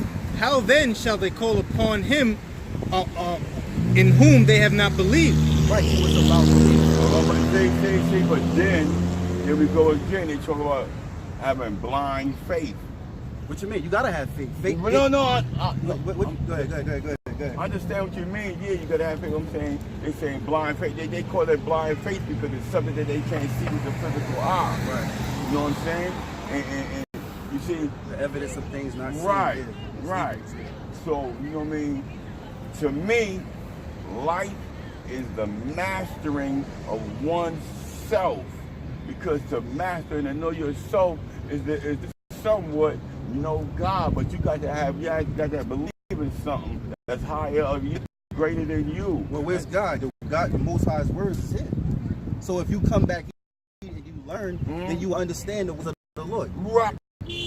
What? Right. Our ways are not his ways, our thoughts are not his thoughts. Right. But that means we're not going to know every little Detail detail like but we he want to gives know. us what we need to have Right. in this life. I agree. And see, that's my thing is like, I'm beyond, I want to know everything. Well, you just think I know I'll never know everything. everything. I know I'll never know everything, but you know what I'm saying? But bring this I out. want to be well versed. Sirach chapter 3 verse 21 says, seek not out the things that are too hard for you, neither search the things that are above thy strength. Right. The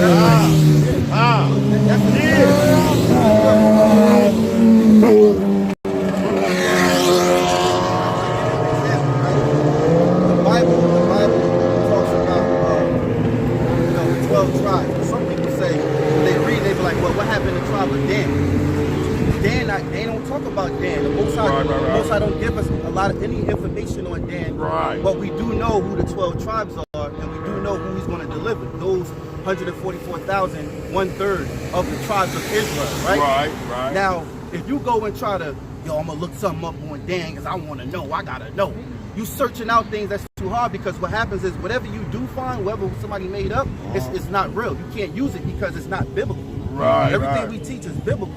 So that's seeking out things that's too hard for you. Like you want to know what this planet is and light years away. Like, why would you even want to learn that when you want to learn the things here? That's why when you had quoted that scripture, the Lord said, my thoughts are not your thoughts. Right. That's just details. We don't know every single thing the Lord thinks about, but we have what he gave us in order for us to have knowledge and understanding. And that's why the book was made and the stories were told, you know what I'm saying, to give human beings, to give human beings something to live by in a way to conduct themselves. Right, this is our history book. And that's why you do what you now. Y'all speak and say these things and hope that somebody will grasp and understand what you're saying. Our thing is this.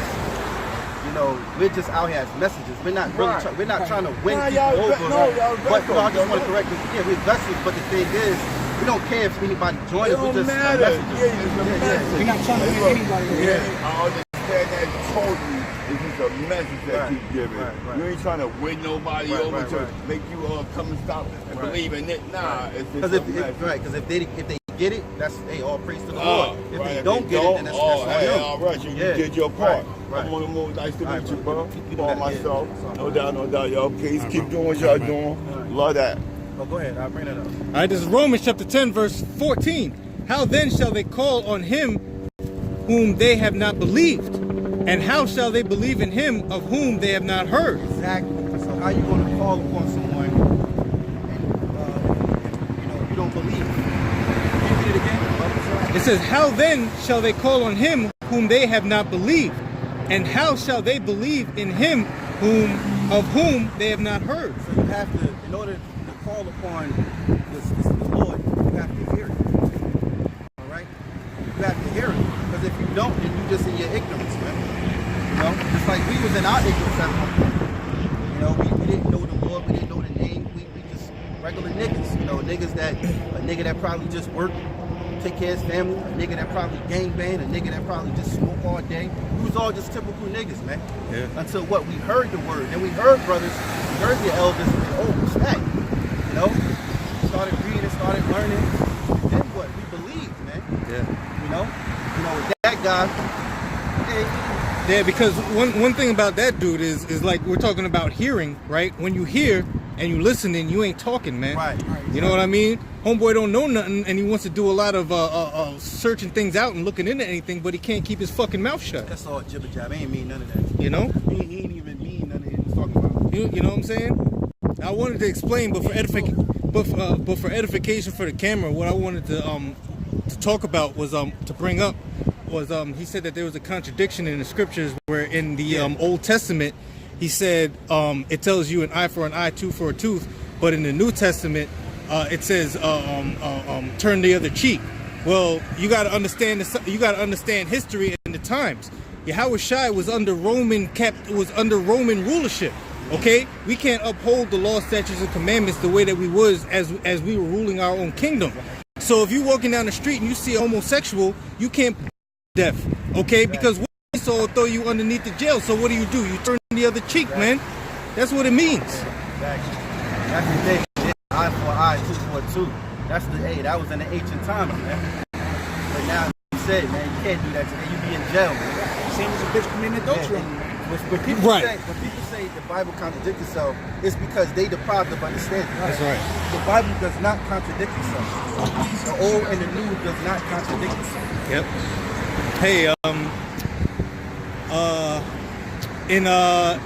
in Exodus, the 20th chapter, it says, bearing the iniquities of the third and fourth generation of them that sent him, right? But in Ezekiel, the 18th chapter, it says the son shall not bear the iniquities of the father, and the father shall not bear the iniquities of the son. So what does that mean? Does the Bible contradict itself?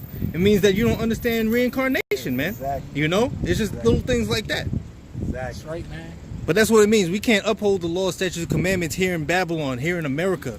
Okay? So we look at all these stuff and we take it on the chin and we keep moving, man. Turn the other cheek. Yeah, because a girl, if your woman commit adultery, that's like her smacking you in your fucking face, man. Right. That is like her dumping you in your face, man. Yep. And according to the law, you're supposed to put her to death. Matter of fact, that exactly just happened. Charlemagne from the Breakfast Club, he does his donkey of the day, which really he's the real donkey of the day, every day, you know.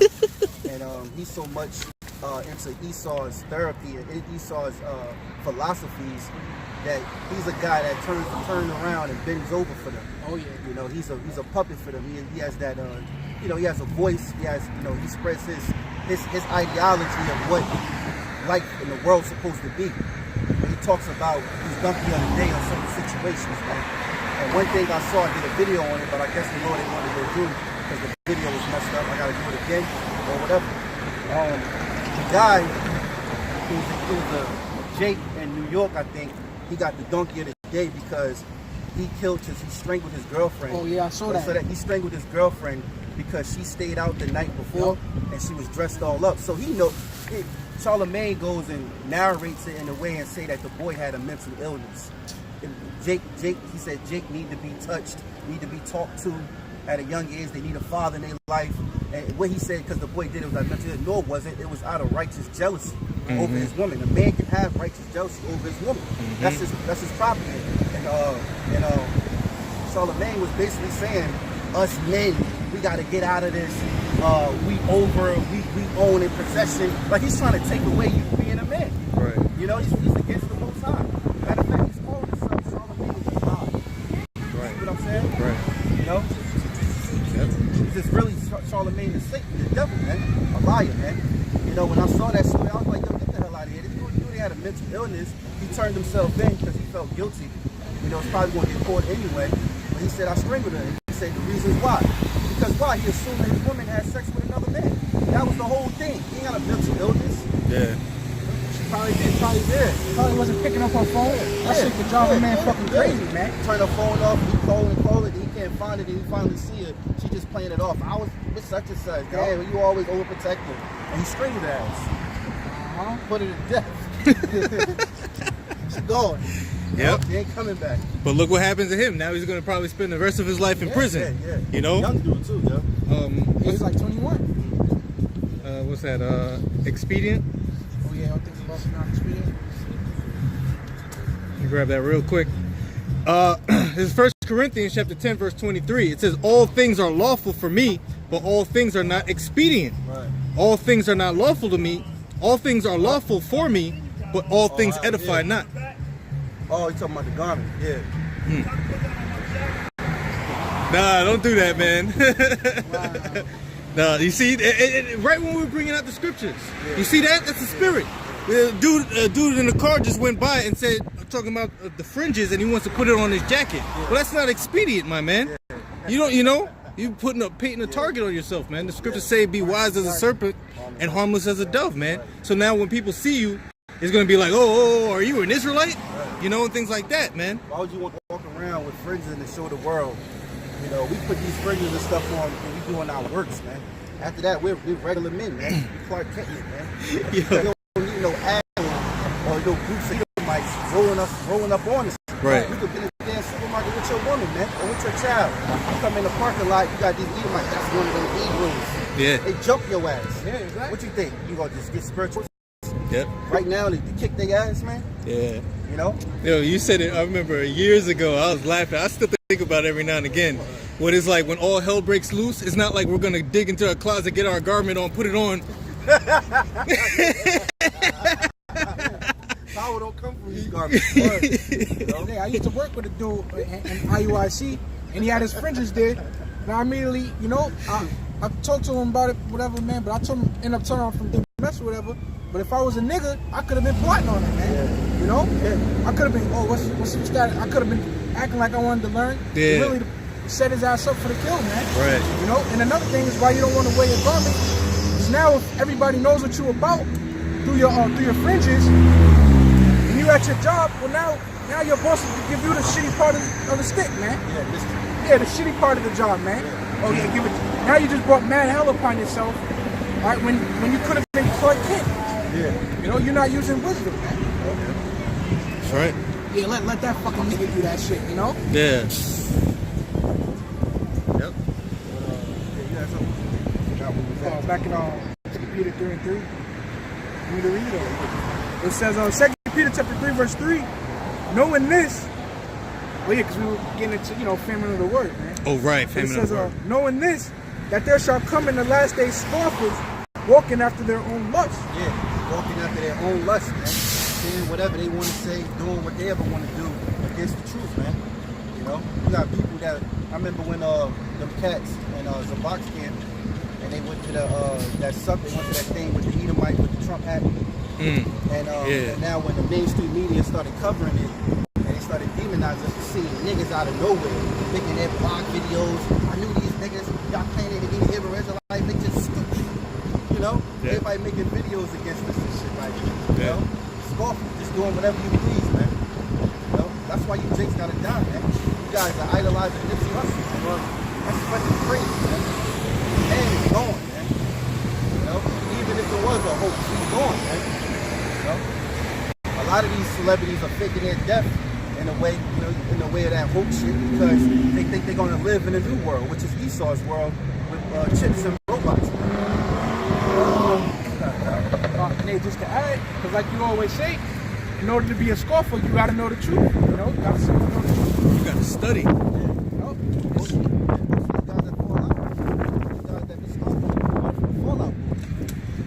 That's why they know something, in other words.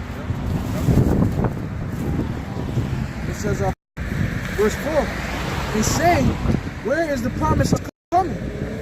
But since the people fell asleep, all things continue as they were from the beginning of the creation. It says, yeah, man, because, look, man, they know what we out here, man. All right, as men of the Lord. They know we out here, okay, saying that I'm going to get destroyed. All right, Yahawashi is coming back. Oh, yeah, Nips. Man, then the spirit's going to die out, man. Jake going Yeah, Jake be full of shit, yo. And Nipsey Hussle's going to be old news in like 2 weeks, man. But yeah, man, so they know what we about, man. All right, and that's why they be scoffing us, man. But guess what? As we get into the famine of the word, that's going to be the same reason why they trying to come back to us, man. Because they already know what we was about. All right? They already know we prophesying the downfall of this place. So they're going to know that we have the answers, man. Yep. Right? And it says, for this, they willingly are ignorant of, that by the word of the Most High, the heavens were of old, and the earth standing out of the water and in the water, whereby the world that then was, being overflowed with water, perished. That's talking about the time of Noah, man. You know, and what happened in the time of Noah? That story was written for our learning, man. You know, Noah was out there prophesying 120 years, telling them about the destruction that was coming to that place. You know, and nobody took heed until what? Until the floods came down, and the ark was sealed, shut, man. You know, people trying to bang on the door, man. You know what they were saying, you know? You don't gotta take me, please, just take my kids at least. But it wasn't up, it's the same thing, man. Right, that's right. Alright? It wasn't up to Noah to open up the door. He couldn't, man, even if he wanted to. That's right. Just like it's not gonna be up to us. Yeah. Alright, to speak unto you. We can't even if we wanted to, man. The spirit is gone. He can't save you. The Lord made Noah dumb. Yeah, word, yeah. He shut that door. He shut that door, man. Yeah, how he built the ark. It was through the Lord, man. The Lord helped him build that ark, man. You know? Shit. We can't save you neither, man. This is why we out here as messengers to give you this truth. And it's for you, man. It's for you to take it upon and study and learn and repent and come back into the book side, man. You know? That's why the Lord said he's going to seal the minds of them, man. You know, he's going to seal in their hearts who the elected. Once he seal the elect, he'll be out of here. What's that say? Romans 14 and 22. Hast thou faith? Have it to thyself before the Most High. Happy is he that condemneth not himself in that thing which he alloweth. So when you condemn yourself, you say that, oh, the Bible contradicts itself, or I don't believe this, I don't believe that. You allowing yourself to condemn yourself, man. Willingly ignorant. You're willingly ignorant. Yeah, that's right. You know? And guess what? The Lord said there's no proof for your sins. All right? There's no excuses, man. You know? The prophets came and the prophets went. You know? Right. Well, Revelation chapter 7, verse 1. And after these things, I saw 4 angels standing on the 4 corners of the earth. Right, the 4 corners of the earth does not mean that the earth is flat. Freaking idiots, man. You got people that say that the earth is actually flat, and they're using that scripture, the 4 corners of the earth. Get it? 4 corners? Dummies? No, man. The earth is circular, man. Right? Hey, the 4 corners of the earth is north, west, south, and east, man. Exactly. Go ahead, man. Hold the 4 winds of the earth. And that wind represents the destruction. So they was holding back the destruction. Right? That the wind should not blow on the earth, nor on the sea, nor on any tree. And I saw another angel ascending from the east, having the seal of the living power. And he cried with a loud voice to the 4 angels, to whom it was given to hurt the earth and the sea, saying, To hurt the earth. Go ahead. Saying, hurt not the earth, neither the sea, nor the trees, till we have sealed the servants of power in their forehead. And that seal is talking of the elect, man. Putting that spirit, that seal with this them being saved, man. So when the angels come and they reap, they're gonna gather the elect, man. They're gonna know it within the seal when they see the seal upon the brother or the woman or the child. All right. Go ahead. It says, and I heard the number of them which were sealed, and there were sealed 144,000 of all the tribes of the children of Israel. Of the tribe of Judah were sealed 12,000. Of the tribe of Reuben were sealed 12,000. Of the tribe of Gad were sealed 12,000. Of the tribe of Asher were sealed 12,000. Of the tribe of Naphtali were sealed 12,000. Of the tribe of Manasseh were sealed 12,000.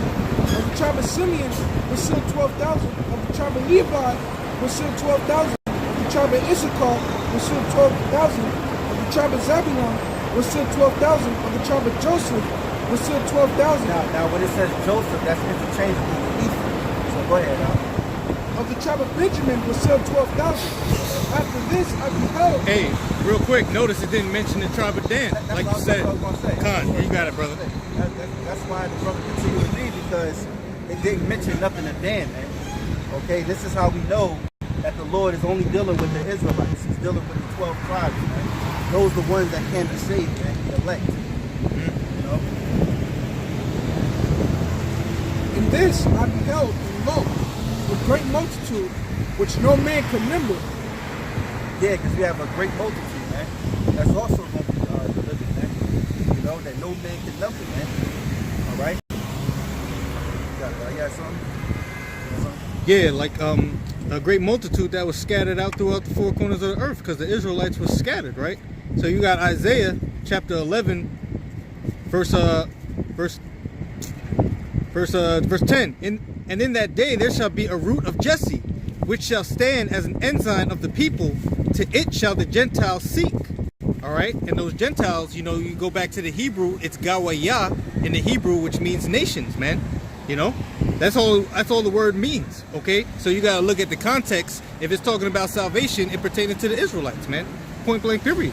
Okay, so it says, to it shall the Gentiles seek, and his rest shall be glorious. And it shall come to pass in that day, saith the Lord, in that day that the Lord shall set his hand again the second time to recover the remnant of his people, which shall be left from Assyria, and from Egypt, and from Pathros, and from Cush, and from Elam, and from Shinar, and from Hamath, and from the islands of the sea. And he shall set an ensign for the nations, and shall assemble the outcasts of Israel. The outcasts of Israel, man. You know, because we was what? Dispersed throughout the four corners of the earth, man. Yep. You know? And gather together the dispersed of Judah from the four corners of the earth. That's what it's reading about right there in Revelation, the 7th chapter, man. You know, and it also did mention too, I want to grab this scripture because it says until the 144,000 were sealed, right? So this is not Ezekiel 4, Ezekiel 9. Ezekiel chapter 9, verse 4. And the Lord said unto him, go through the midst of the city, through the midst of Jerusalem, and set a mark upon the foreheads of the men that sigh and that cry for all the abominations that be done in the midst thereof. You know, that's that seal, that mark of exemption, which in the Hebrew is Dawah, which means exemption. You know, that's going to be that seal. That's the seal that the four angels are waiting to get casted upon the elect, man. Right. You know, and it says, and to the others he said in mine hearing, go ye after him through the city and smite. Let not your eye spare, neither have ye pity. So the angels gonna smite, man. They did it in the past, they're gonna do it again, man.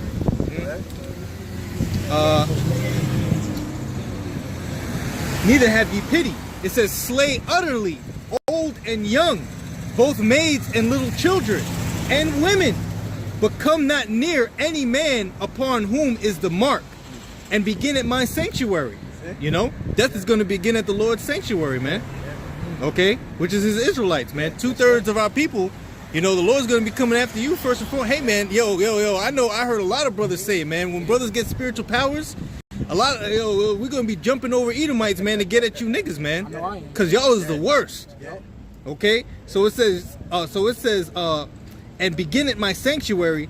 Then they began at the ancient men which were before the house. So the Most High is gonna start with his house first. Yep. Clean house. And chiefly, you're gonna start with these damn full-size Israelite camps, man. You know, because yeah, it's a beautiful thing that they out there preaching the word of the Lord, but then you got something that's sold out, man. You know, trying to throw in monkey wrenches, man. Right? It was like Farrakhan's brother, which he was at Nipsey Hussle's funeral as well. Right. What the hell? What the fuck are you doing speaking? Because he probably was Muslim. You know? Nah, niggas in the hood. Niggas in the hood, if they claim anything, they Muslim. Right. Banging Muslim, right, and that's the thing. And then if you're Muslim, why the hell you keep going into the scriptures, man? You a master, got the master breakdown of the scriptures, but you a Muslim, right? You know, because he over here. Every time. Anyway, man, here it is. He literally tried to throw in a Mark of the Beast breakdown, man. You know?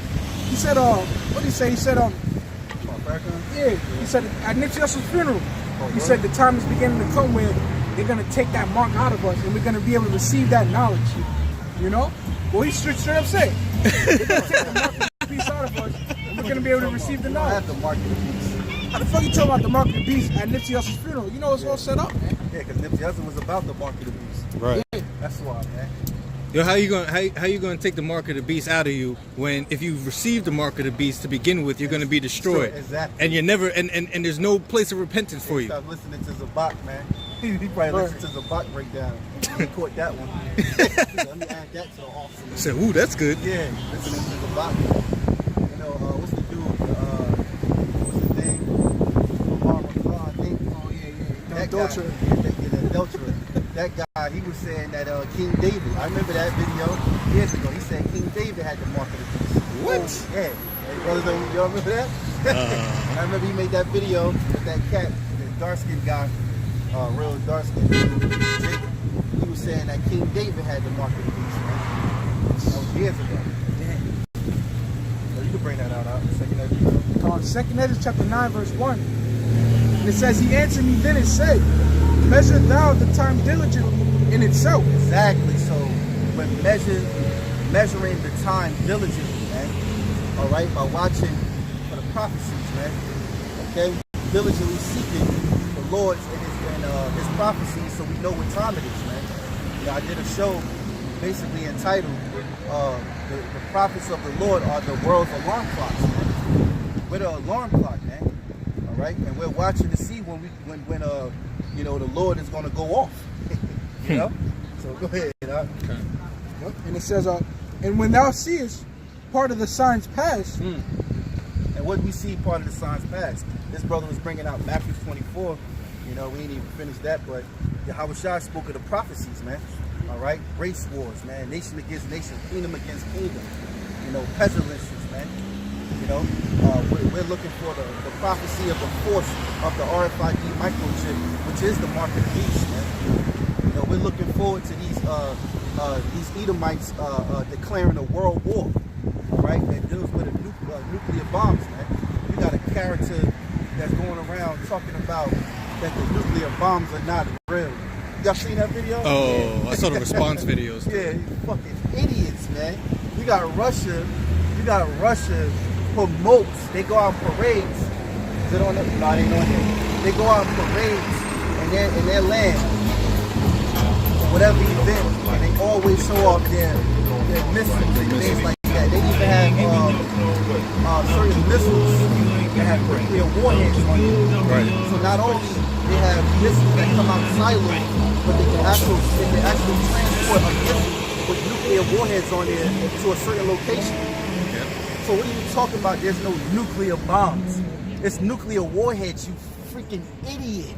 Yeah. That's what makes the missile, because a lot of people think when a missile shot off, the way it has the point, the dagger type looking, right, and it comes out of the silo, they think that it actually runs into you and devastates the ground. Yeah, look how big it is. And no, it actually explodes up top. The warheads come out of the missile. The missile breaks off into space because it leaves one continent into the other. Right. So it has to go a little up out of the atmosphere and come back in. And what happens is the missile breaks off and the nuclear warheads come rushing down to the location and it explodes from up top, man. Yeah.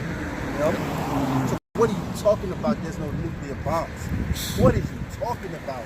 The reason why America will only respect the country if they had nuclear bombs, man. What are you talking about, man? That is the most stupidest shit that you could ever say. That's why I wanted to do a video with him saying it and then like cut it and then nuclear bombs shooting off. Like just keep doing it. There's no nuclear bombs. Yeah. I was thinking about that shit. Real quick, this is Revelation chapter 9, verse 19. It says, "For their power is in their mouth and in their tails. For their tails were like unto serpents and had heads." Why is the tail like unto a serpent? That's right. There's some missiles that actually get shot off. It's a continental ballistic. Well, not the big ones like Russia's Satan 1 and Satan 2. 2, yeah. Not those, but smaller missiles. They can actually, that has warheads on it, they can shoot off and it would have to gather itself. Sometimes you'll see it like twirling like a snake and then it catches and then it goes. Yeah. You know, you can look at it all on YouTube, man. And then it leaves behind it this big smoke trail, where if you look at it spiritually, it looks like because the bottom of a snake, it'll be coiled up, Right. and then you'll have the snake come up like that. It looks exactly like when a missile is shot off. So it said its power and it is in its heads, meaning because what, like you said, brother, all the power and destruction isn't the whole missile itself. People don't understand that. It's in the tip. It's in the tip of the missile itself. 98% of the rest of the missile, okay, which is what the power in its tail is the propeller that shoots it up intercontinentally, man. It's to get it from one place to the other. That's right. Yeah. Yep. And like in the top of the warhead, I mean, the top of the missile, there's multi warheads in there, man. You know, scriptures are on point, man. Yeah. These guys just fucking up, being false prophets, man. You know, Lord said, he that hated me loves death. So I guess he just loves dying, man. Oh, go ahead. Yo, let me start up a little bit. Revelation chapter 9, verse 17. And thus I saw the horses in the vision. The horses are the nuclear missiles, man. And see, that's one thing that people don't understand, yo, is that you expect a prophet of the Lord from the ancient world to write in the Bible, and there, thus I saw the ICBM nuclear missiles. It's like, what are you doing, yo? People are stupid, man. The prophet saw these visions the same way you would look at it at a movie, all right? But it was described in the best way that they could possibly describe it in that day. Okay? Timeline, man. Yep. So it says, and thus I saw the horses in the vision. Horse represents power. Right. And them that sat on them having breastplates of fire and jachin and brimstone, and the heads of the horses were as the heads of lions. Brimstone. The Lord shot brimstone on Sodom and Gomorrah from the heavens. That's right. So what he's talking about, he's talking about a missile, man. Yep. And that's another thing. The Bible was a mystery until the Lord unlocked it, man. All right. So like you said, why would the Bible say ICBM missile, thermonuclear fire? Why would it say that? When it's supposed to be written in the code, man. Right. You know, and it's written in code. It's written in code because also too of timeline, languages. We don't speak fluent Hebrew, but we know Hebrew. But the world not speaking Hebrew. You have these what's the name speaking Yiddish. Right. You know, you're not speaking Rawchaa Qadash. So what makes the Bible more of a code, because it's been so many years past, man. Yeah. You're not living in that lifestyle like that. Right. You know? Yep. So that's why when you read the Bible, you have to put yourself in the Bible, but put yourself back in that time frame, man. You know? You guys are idiots, man. It says, and the heads of the horses were as the heads of lions, and out of their mouths. And what lions do? They attack. Yeah. They devour shit. Yep. They ravage shit. Yep. So what the missiles do? Woo! Yep. They tear the whole damn city up, man. Yep. You know? Yeah, lions is just going in on how ferocious the destruction is going to be, man. Hey, you ever watch a lion pride? Like one lion got like 5 lionettes. That's his women. Like a lion, right? He has his pride, and he has like 5 or 6 lionettes. So it's like a king with all his women. The lioness do the hunting.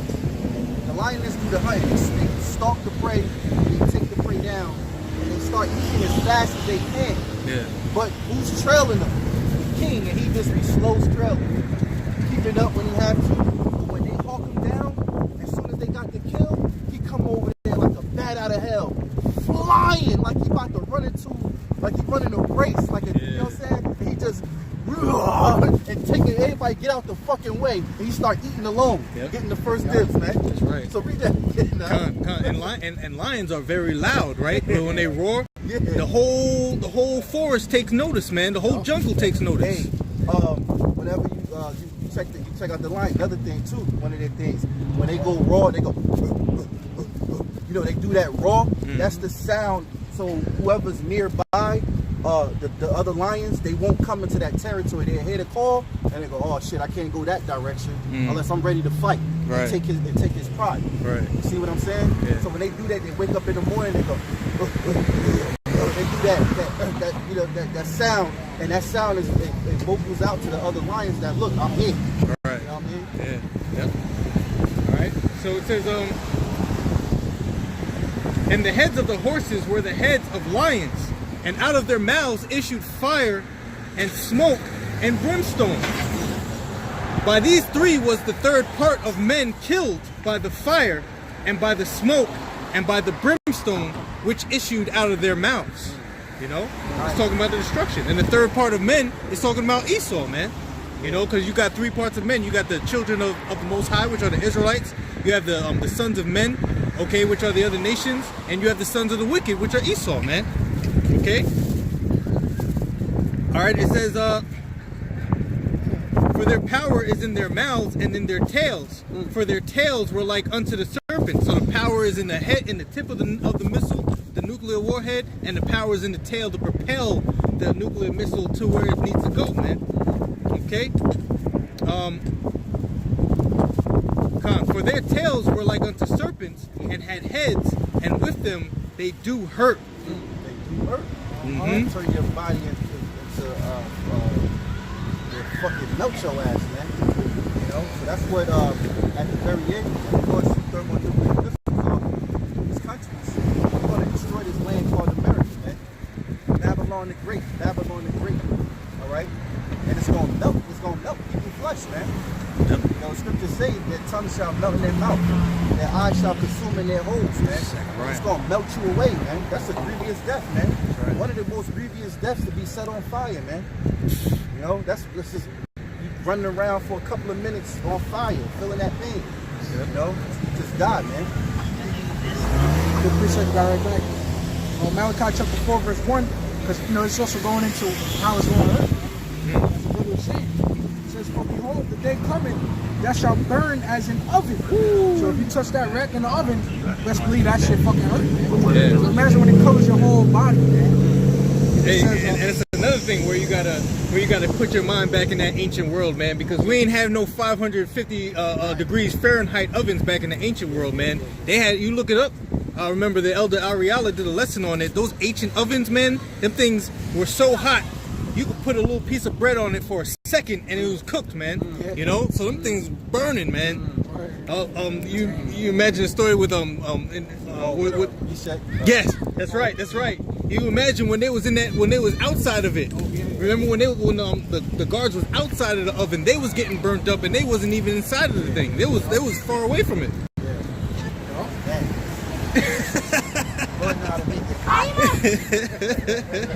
Plug gonna get it hot.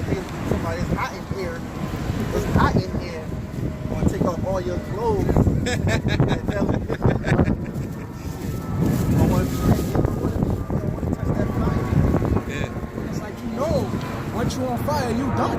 Yeah. You don't look like Freddy Krueger and shit, man. So even the fact that, but that's gonna be the least of your worries. You gotta deal with that thing. Yeah. But you know, you ain't gonna survive anyway. But you know, you don't want to get set on fire. Yep. They get your way what you want. Yep. You don't want to fall in the hands of the Most High, man. See, a lot of people see life goes on. You know, and Esau still rules. But there's gonna come a time where everything is gonna change like in the twinkle of an eye. You know, even Paul said the men of the Lord is gonna be changed into a twinkle, like a twinkle of an eye, meaning we're gonna be changed into our new bodies, man. You know? And these people don't realize what's coming, man. You know, when all hell is breaking loose, you know, who you gonna call? Call the Ghostbusters. Call the Ghostbusters. It's a spirit. So go ahead, Joel chapter 2 at the top, it says, "Blow ye the trumpet." This window got busted? I think so. I don't think I busted. I think it's not rolling. Oh, it's not rolling back up. Okay. Joel chapter 2 verse 1 says, "Blow ye the trumpet in Zion, and sound an alarm in my holy mountain." Yeah, so he said, blow the trumpet, because the trumpet represents the alarm, man.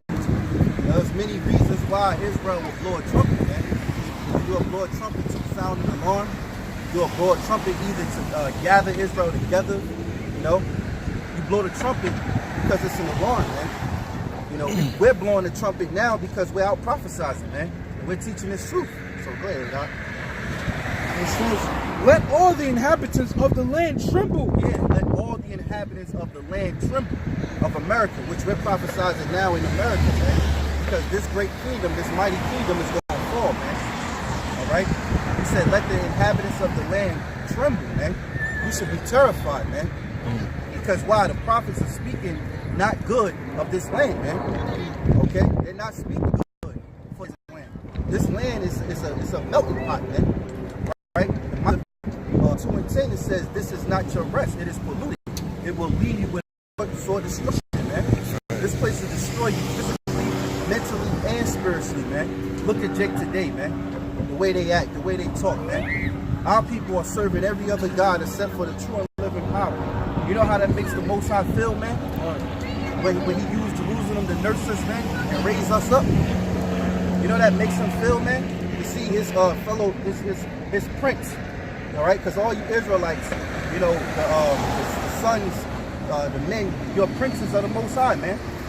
He sees his prince worshiping another God like Allah. You know, being in Islam, he makes him angry, man.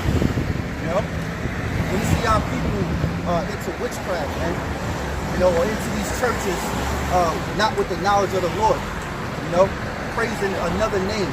You know, Most High looking down and saying, that ain't my son. Who the hell is fucking Jesus? They done made up another savior for themselves. Look how wicked they are, man. You know? You got it, man. For the day of the Lord cometh, for it is nigh at hand. Yeah, it is what? Nigh at hand, meaning it's near, man. The day of the Lord destruction is near, man. It's near. It's in our lifetime, man, that the Lord Yahawashi is going to return, man. All right? It's in our lifetime that the fulfillment of the prophecy of the mark of the beast. And where's that written at? In Revelation, man. That's at the end of the book. All right? To show you that what? That's the last prophecy, man. Besides the World War III and nuclear fires being shot off, man. That's right. You know, so that tells you something, man. Go ahead. For the day of the Lord cometh, for it is nigh at hand, a day of darkness and of gloominess. A day of darkness and of gloominess, man. You won't be able to play Nipsey Hussle in your car and reminisce on him as if he's some person to idolize. Right now, Nipsey Hussle is looking down and he's ashamed, man, of how he was living his life, man. That's right. He's upset when Master P was talking about his legacy and he was this and he was that. Because why? He knows the truth now, man. He knows the truth now. You had all these rappers speaking all this so-called good that he was doing and this and that. And guess what? He's looking down mad as hell, man. Well, ashamed, man. You know, because he probably now wishing that when he was here, he was teaching the truth, man. That's right. Or he had some dealing with the Lord, man. Here you sitting next to the Most High, and you're looking down at your life. You're looking down at people praise you, and they're not saying nothing about the Lord, and you with the Lord. You gotta be ashamed, man. But damn, man, don't say nothing about me no more. You know, don't speak on me, man. But that's the legacy and that's the seed he planted, man. To be in the world, man. You know? Yeah, you got it. No. Daniel chapter 12, verse 2. And many of them that sleep in the dust of the earth shall awake, some to everlasting life, and some to shame and everlasting contempt. Hey, man. Hey, some to everlasting life, which is the kingdom, you know, and some to what? Shame, man. All right? Because why? They're going to be ashamed of what they was doing in the earth. 2/3 of our people, when they become newborn babes again in the kingdom, and they look back at their lives, you know, in this world, they're going to be ashamed, man. You know? Damn, I was a wicked ass demon. They're going to be honoring and giving glory to the elect because they're going to be saying, how do you guys do it, man? You know, you guys actually stood stiffly for the name of the Lord, man. How did you guys didn't get taken by Satan? You know, because they're going to see the fact that we was in the world like them, but then we came up out of the world, man. You know, the Lord Yahawashi, he broke that chain of darkness in us, man. Hey, bro, you got that made like that? Yeah. That shit hot. Go ahead, bro. Back in Joel, chapter 2, verse 2, it says, the day of darkness and of gloominess, the day of clouds and of thick darkness, Right. as the morning spread upon the mountains. With great people and the strong, there hath not been ever the like, neither shall be any more after it, even to the year of many generations. The fire devoureth before them. Yeah, we're talking about those nukes, man. We're talking about that fire, man, that the Lord is going to send upon the land. Go ahead. A fire devoureth before them, and behind them a flame burning. The land is as the Garden of Eden before them. Yeah, because this land is kind of similar to like the Garden of Eden. It's pleasant, you know, as, hey, in America, you can have food that only grows. You can have, basically in this world, in this land, you can have food that doesn't grow in the season that you're living in. Right. You can have food that grows in a certain place in the world, but you're not even in that season, man. You know? You can have it all here, man. You know? Everything is cheap, man. You know? If you give your mind, body, and soul into the world, you know, it's pleasant here. I remember, we used to say this a long time ago. There it is, you got other countries that don't have water, but then they see a commercial in America, all these kids playing in water at these amusement parks. And they don't even have water to drink, man. You know? It says, the land is as the Garden of Eden before them, and behind them, a desolate wilderness. A desolate wilderness. Because that's what's going to be for this place, America, man. It's going to end up turning into a desolate wilderness, man. When we're on the eastern part of the world and we're looking west, this land is going to be no inhabitant again. It's going to be, man, you know. We used to live there. Your kids might tell you in the kid, like, Dad, we used to live there, Dad? We used to live there, yeah. It was one of the worstest kingdoms ever. Don't look west no more. Because you get mad, it probably make you mad because you start thinking out we were slaves here, man. You know? You know what? Take it out on these heathens out here. Get out here. You know? It's like, don't look west. Change the subject. Isaiah chapter 13:19. And on the glory of kingdoms, the beauty of these excellency shall be as when the Most High overthrew Sodom and Gomorrah. It shall never be inhabited, be dwelt in from generation to generation. Neither so this place gonna look like when we look at the Sahara Desert, man. When we get the Google search Sahara Desert and it's nothing but sand and dirt, nothing out there seems like it lives. You're seeing little creatures and shit swimming themselves back into the sand. Yep. That's what this place is gonna look like, man. Yeah. You know? And well, the script, it should be inhabited with devils. You know, those talking about little like scorpions, creatures, things like that. Unclean and hateful birds. Yeah, unclean and hateful birds. You know, and it's like Mad Max without the people running around back and forth. Mad Max, Planet of the Apes. You know, without the Statue of Liberty, letting the older one. You know. Yeah, man. it says, neither shall the Arabian pitch tent there, neither shall the shepherds make their fold there, but wild beasts of the desert shall lie there, and their houses shall be full of doleful creatures. Nobody gonna want to look here, man. It's not gonna be like peeking out the sand. Remember the Apostle Gabar always talk about this. Remember the movie Planet of the Apes? I don't know the Edomite's name. And at the end, he was like, "What?" Yeah, Charlton Heston. But remember, it was like the Statue of Liberty. That shit funny as hell. But you see, like out of the sand, you see a piece of the Statue of Liberty. Yeah. It's not gonna be like that over here. Right. You saw, they get a chance to, they on a chariot, they look down, they get a chance to, that was our whole land. They go to Statue of Liberty. Nah, ain't gonna be none of that, man. These devils ain't gonna be on no chariot. You know, find a way to transport them. They can't go into a chariot. But my point is that A replica of a damn slave ship in space. Of a slave ship in space.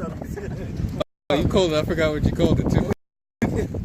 Yeah, but to be like a piece of monument, sticking out a monument. Nah, man, like be none of that. Looking down, bridge. No, it's everything gonna be turned into sand and dust, man. 200 million missiles. That's enough to turn everything, that whole land, from California to New York. All right. Gonna turn into a desert, man. You ain't never experienced an earthquake, you're gonna experience it in that way. All that beating down on this land, man. Oh, there you go, that picture right there. Yeah.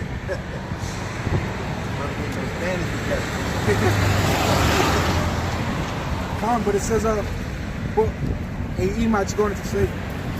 It says, but wild beasts of the desert shall lie there, and their houses shall be full of doleful creatures.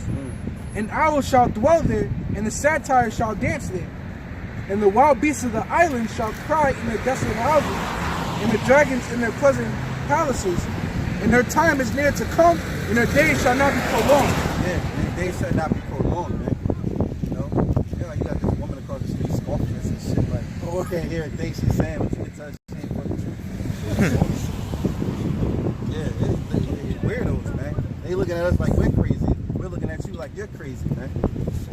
I got something. This is Isaiah chapter 24, verse 20. Oh, that's the spirit.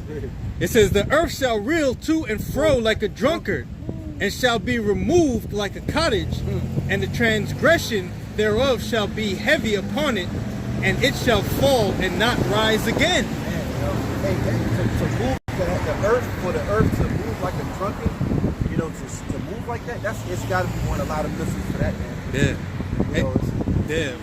When the scriptures say the Lord shall come with fire and with his anger, you know what I mean? That just illustrates how angry the Lord is going to be when he comes back. 200 million missiles, bro. Bruh. You ever see when somebody get gunned down like or something like that, like in a movie or something, and the dudes just keep on shooting? Yeah. Yo, that's like what the Lord is going to be doing to him. That's spiritual because you remember that, I don't know if you've seen on RT, where the cops put 20 bullets in that Jake? Yeah. Oh, yeah. That's hey, that's the wrath.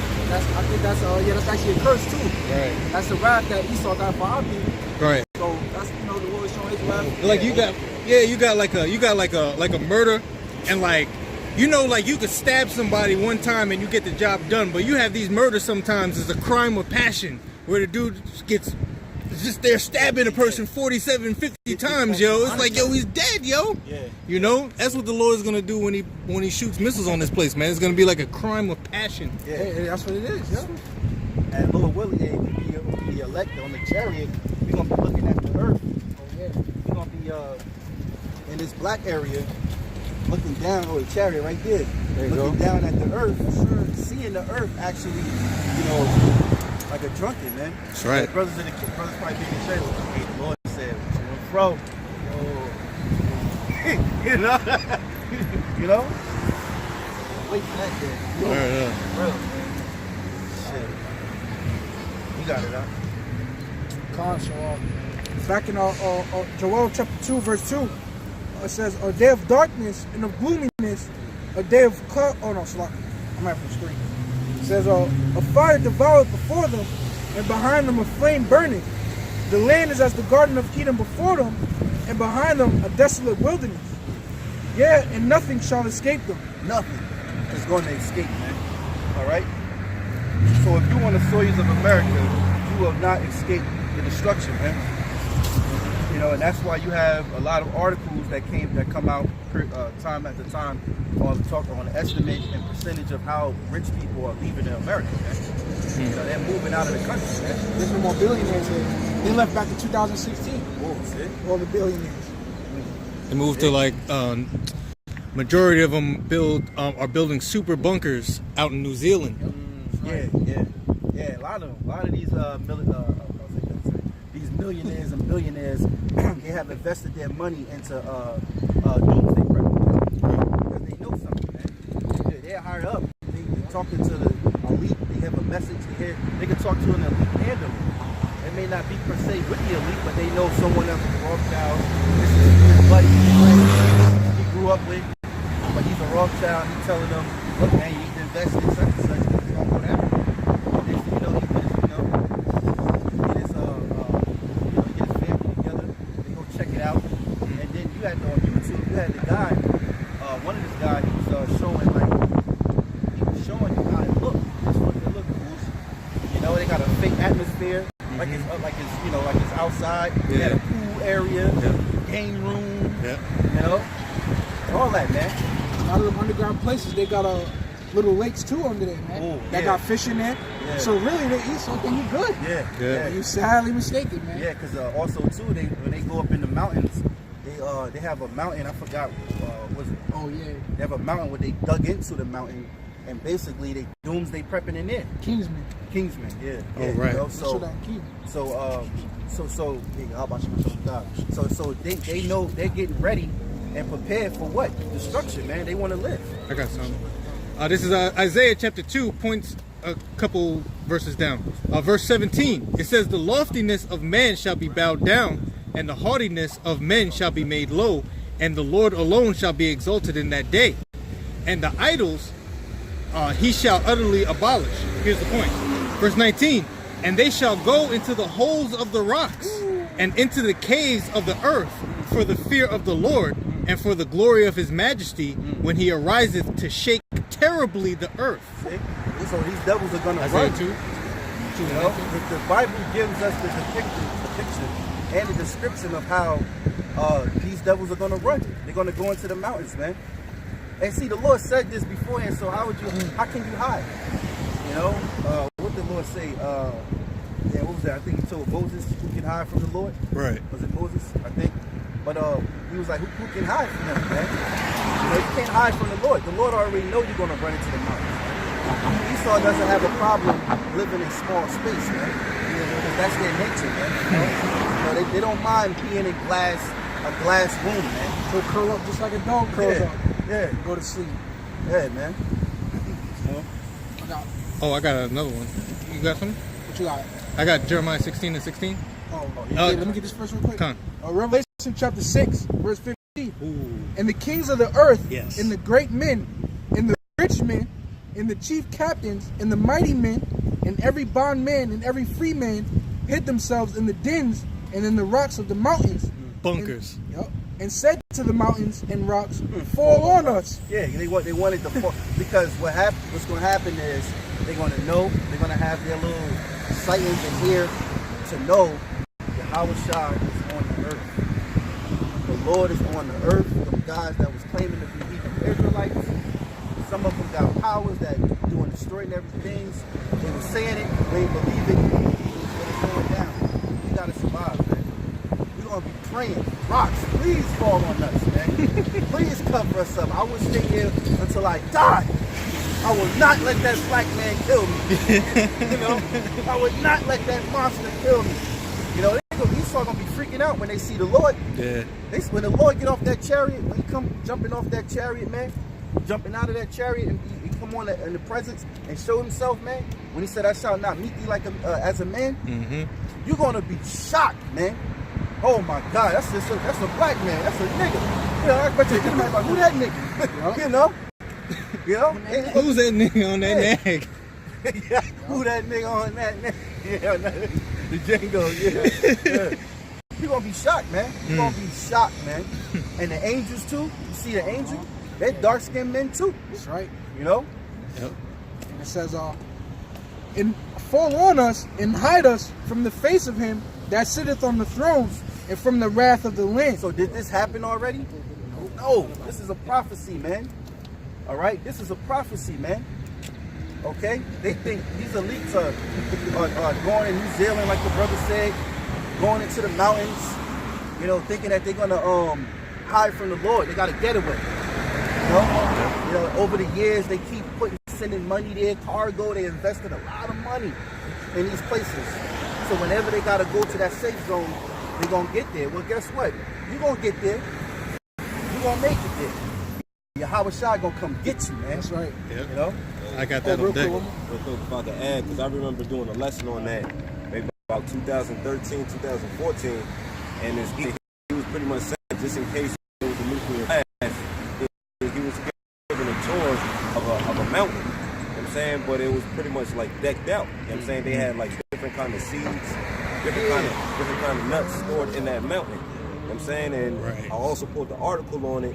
They got door blast doors. You know what I'm saying? They got motion sensors in those caves, in those mountains. You know what I'm saying? Because they know the Lord's going to be coming for them. Right. But what they fail to realize is that we're going to be able to materialize and dematerialize. Right. You know what I'm saying? We're going to supersede, man at that particular moment. So here it is, you could be kicking it in the living room. It's like, you don't see it, so now you do. Right. You know what I'm saying? It's going to be one of those things. Yeah, and what the brother's talking about, to give you a visual, that's Nightcrawler from X-Men. Right. Nightcrawler could, he in the room. He could and be gone. You know? I think his only weakness was that he would have to see the room first. Anything he saw, he could do it. But if he couldn't see it, he couldn't do it. Well, we're going to be able to do it any way we wanted to, man. You know? Any place we want to be, we could just dematerialize and materialize. That's right. You know? Oh, you done with that? Oh, okay. This is a few verses right here. We gotta get the beat off this. This is Isaiah chapter 2, verse 7. Their land also is full of silver and gold. Neither is there any end to their treasures.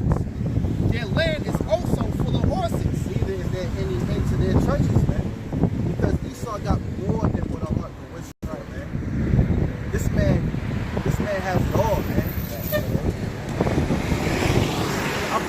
He probably doesn't never possess the Federal Reserve number. You know, what's the Federal Reserve number? Yeah, like I'm such and such. Why would I need the Federal Reserve number? I just walk in and tell you, I have to open it up. Hey, some celebrities, they have that power. Like if they want to eat at a certain restaurant but it's closed, and somebody got the words or something, whatever the owner is, they can call them up and open the restaurant for them. But he at least got more power than that. But guess what? I'm pretty sure they don't come carry money around. You know what the hell money for? What money is. You know? They got more than a heart to wish for, man. They can create and build anything, man. Anything they put their mind to, but where their mind is at, their mind is preying on little children, man. You know, their mind in the wickedness, homosexuality, you know, promoting evils out in the world. What more evil can I do? What more evil can I do? Oh, there's not enough evil can I do? You know? Can't get enough, man. Hey, I heard this girl, my job, man, she was talking on the phone or whatever, and she was laughing about this girl that got beat up, whatever. She was like, I'm evil, you know? She's like so that reminds me of Esau, man. Like Esau knows he's fucking evil, man, and he enjoys it, man, and it's funny to him, and it's music to him, and it brings him happiness, man. So that shit just reminded me of Esau, man. Yeah, when you get mad, you get mad, you be like, damn devil. You probably say it to him. It doesn't faze him. He go, all right. You know, it's like it doesn't like it don't make him offensive because he is a devil. No offense. You know? It says, their land also is full of horses. Neither is there any end to their chariots. Their land also is full of idols. Neither is there any end to their chariots, man. You got chariots that fly in the sky nowadays. Was there flying planes back in the time of Jeremiah? Was there flying planes back in the time of Zechariah? There's no end to their chariots, man. They got chariots, man, that can fly in the heavens. Looking at brothers rode on airplanes before. You know? Yeah. Not only on the ground, but in the air, man. That's how you know it's talking about this devil's kingdom, man. Right? Their land also is full of idols.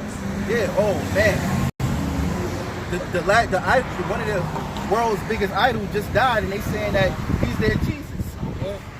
You know what you say? The Snoop said. He said, "For God so loved the world that He gave a good grip." The late great Nick. No, neighborhood Nick. Neighborhood. Neighborhood Nick. Neighborhood Nick. Yeah. The Most High gave the Crips a good Crip. What the hell? Fucking wrong with Snoop? Snoop is the most ignorant, old ass nigga that needs to just shut the fuck up. He sold out when he was like what, 17, 18? Yeah. Murder was the case. Snoop is ignorant as hell, yo. He just dumbass, man. Go ahead, man. He's part of that machine anyway, you know? Right? He says that's the spirit. That's the second card too. No, I heard like 5 cars go by. They all bumping Nip. Everybody bumping Nip. When Nipsey was alive, they wasn't playing.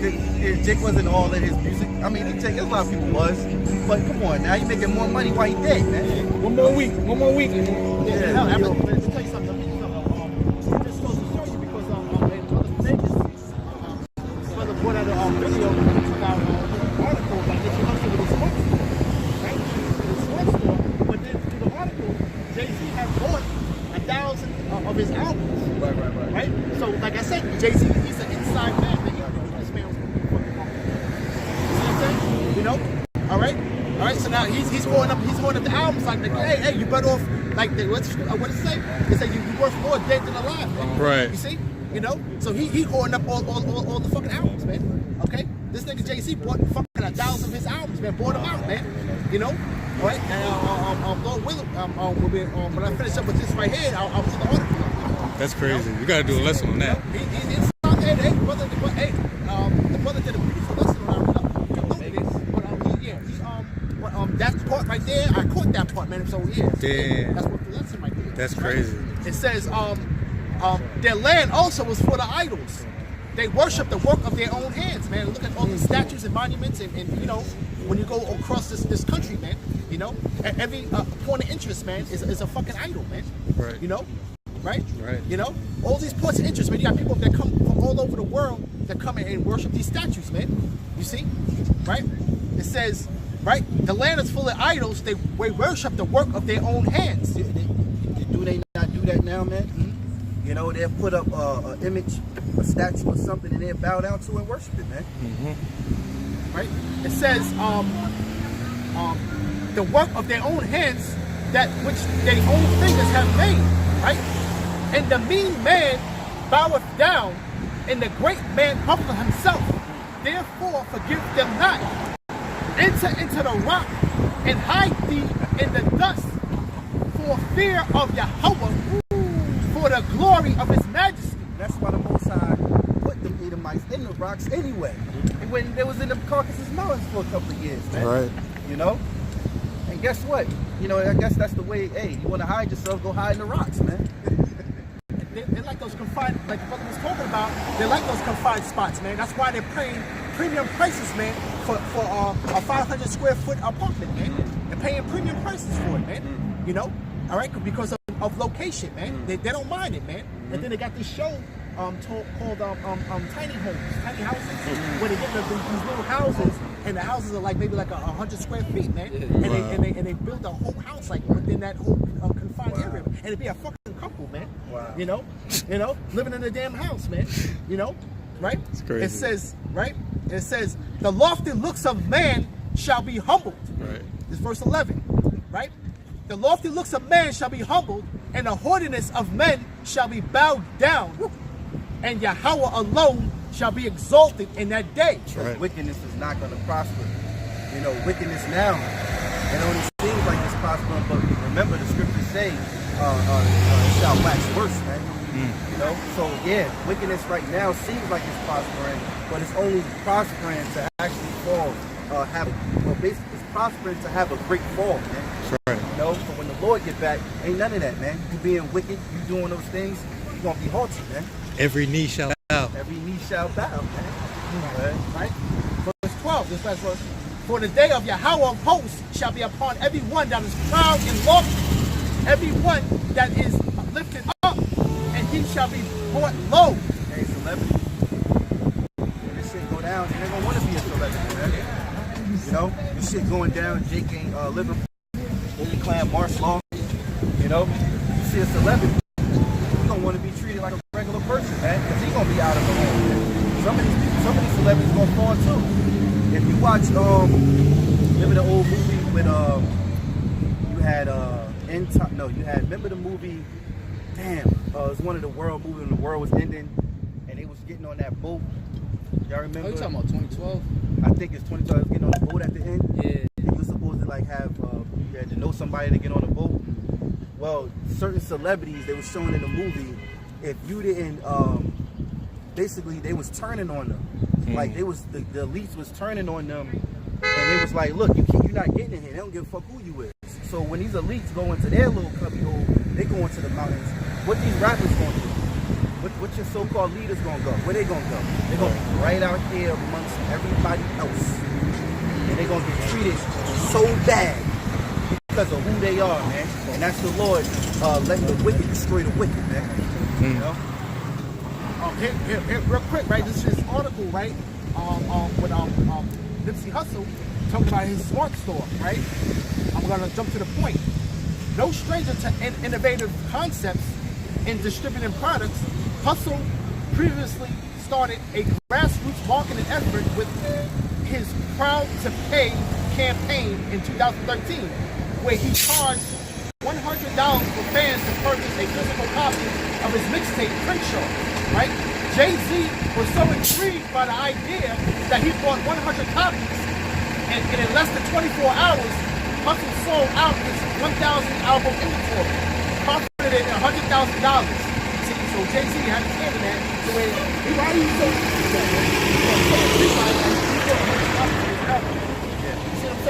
what I'm saying? Just like I said, he's better off dead than alive, man. Yeah. So he's like that inside man that knew that he was going to have his demise, man. He wanted to make his money, always be a millionaire. If you invest your money into the right products that can actually grow in the future. You know, like everybody with the Bitcoin shit and all that shit, man. That's a good way to make money and stuff like that. But you trying to be a damn millionaire, you know, I be watching AMTV. You know, he always telling some news, but then he start going right into the money, man. Trying to get you motivated to get some money, man. That bug out bag. The bug out bag, you know? It's crazy, man. And I can see Nipsey, he probably knew of that, he being Ishmael, being that his family are into stuff like that. You know, you get word. And what? Huh? Kush. Okay. Yeah, I knew he was Israelite, okay. But you know, hearing his family and things like that, you know, they into shit like that. Technology and shit.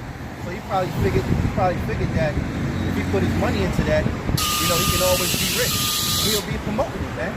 Which really leading into cashless society, leading into what? The RFID microchip, man. You know, Jay-Z knows that the elites are planning for the world to receive a chip in their hand. Some of these celebrities probably already chipped, man. Mm-hmm. You know, and they going, to get in certain mansion parties. What was the guy named that was on Doggy Diamonds that was speaking about the mansion parties? Ali Vegas? Ali Vegas. He said that in order to get into the party and to the house, he said in order to get into the house, he said there was a code at the door. And the code was that the person at the host at the door, he had to grab your nuts. And he was like, yo, when he saw that, he turned around. So don't be surprised is that when they start pushing these leaks, they probably already have, man, a mansion where the only way you can get in is a chip. If you got your chip, you can get in and scan you. They can change the code up. Well, they already did that in Europe. In Europe, they have a party where you can only get interest with a microchip scan in your hand. I'll look for it. In Spain? Come on, that club? Yeah, that club. You know what I'm talking about, right? I got something. Oh, that's it right there, right. I got something real quick, right? A passage. You know, this is what happens when you put money for the Yahawashi, right? And Nipsey Hussle, and that's the thing about Nipsey Hussle, he was into the Bible. Like he would read things according to the Bible, but that's a hypocrite for you because they won't essentially apply it, right? But this is Luke chapter 12, verse 16. And he spake a parable unto them, saying, the ground of a certain rich man brought forth plentifully. And he thought within himself, saying, what shall I do, because I have no room where to bestow my fruits? And he said, this will I do. I will pull down my barns and build greater. Because a lot of people aren't content with what they already have. You know what I'm saying? Like the flesh is never satisfied, so they want more. You know, and speaking upon the Nipsey Hussle, his thing was, you know, to pretty much have his hand in everything. You know, he had his hand in music, he had his hand in clothing, he had his hand in real estate, you know, he had his hand in philanthropy. You know, he pretty much had his hand in everything. So he pulled down what he already had, but he wanted to build greater, right? And he said, he said, this will I do, I will pull down my barns and build greater. And there will I bestow all my fruits and my goods.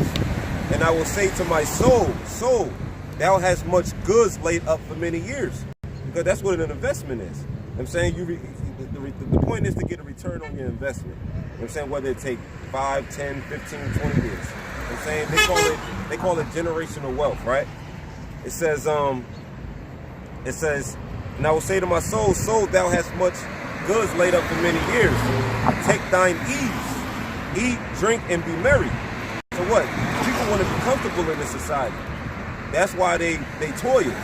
But they don't really understand the concept of this present life being an Israelite. This is a captivity. This is a prison sentence. Even if the Lord allow you to have some type of comfort, it's not going to last long.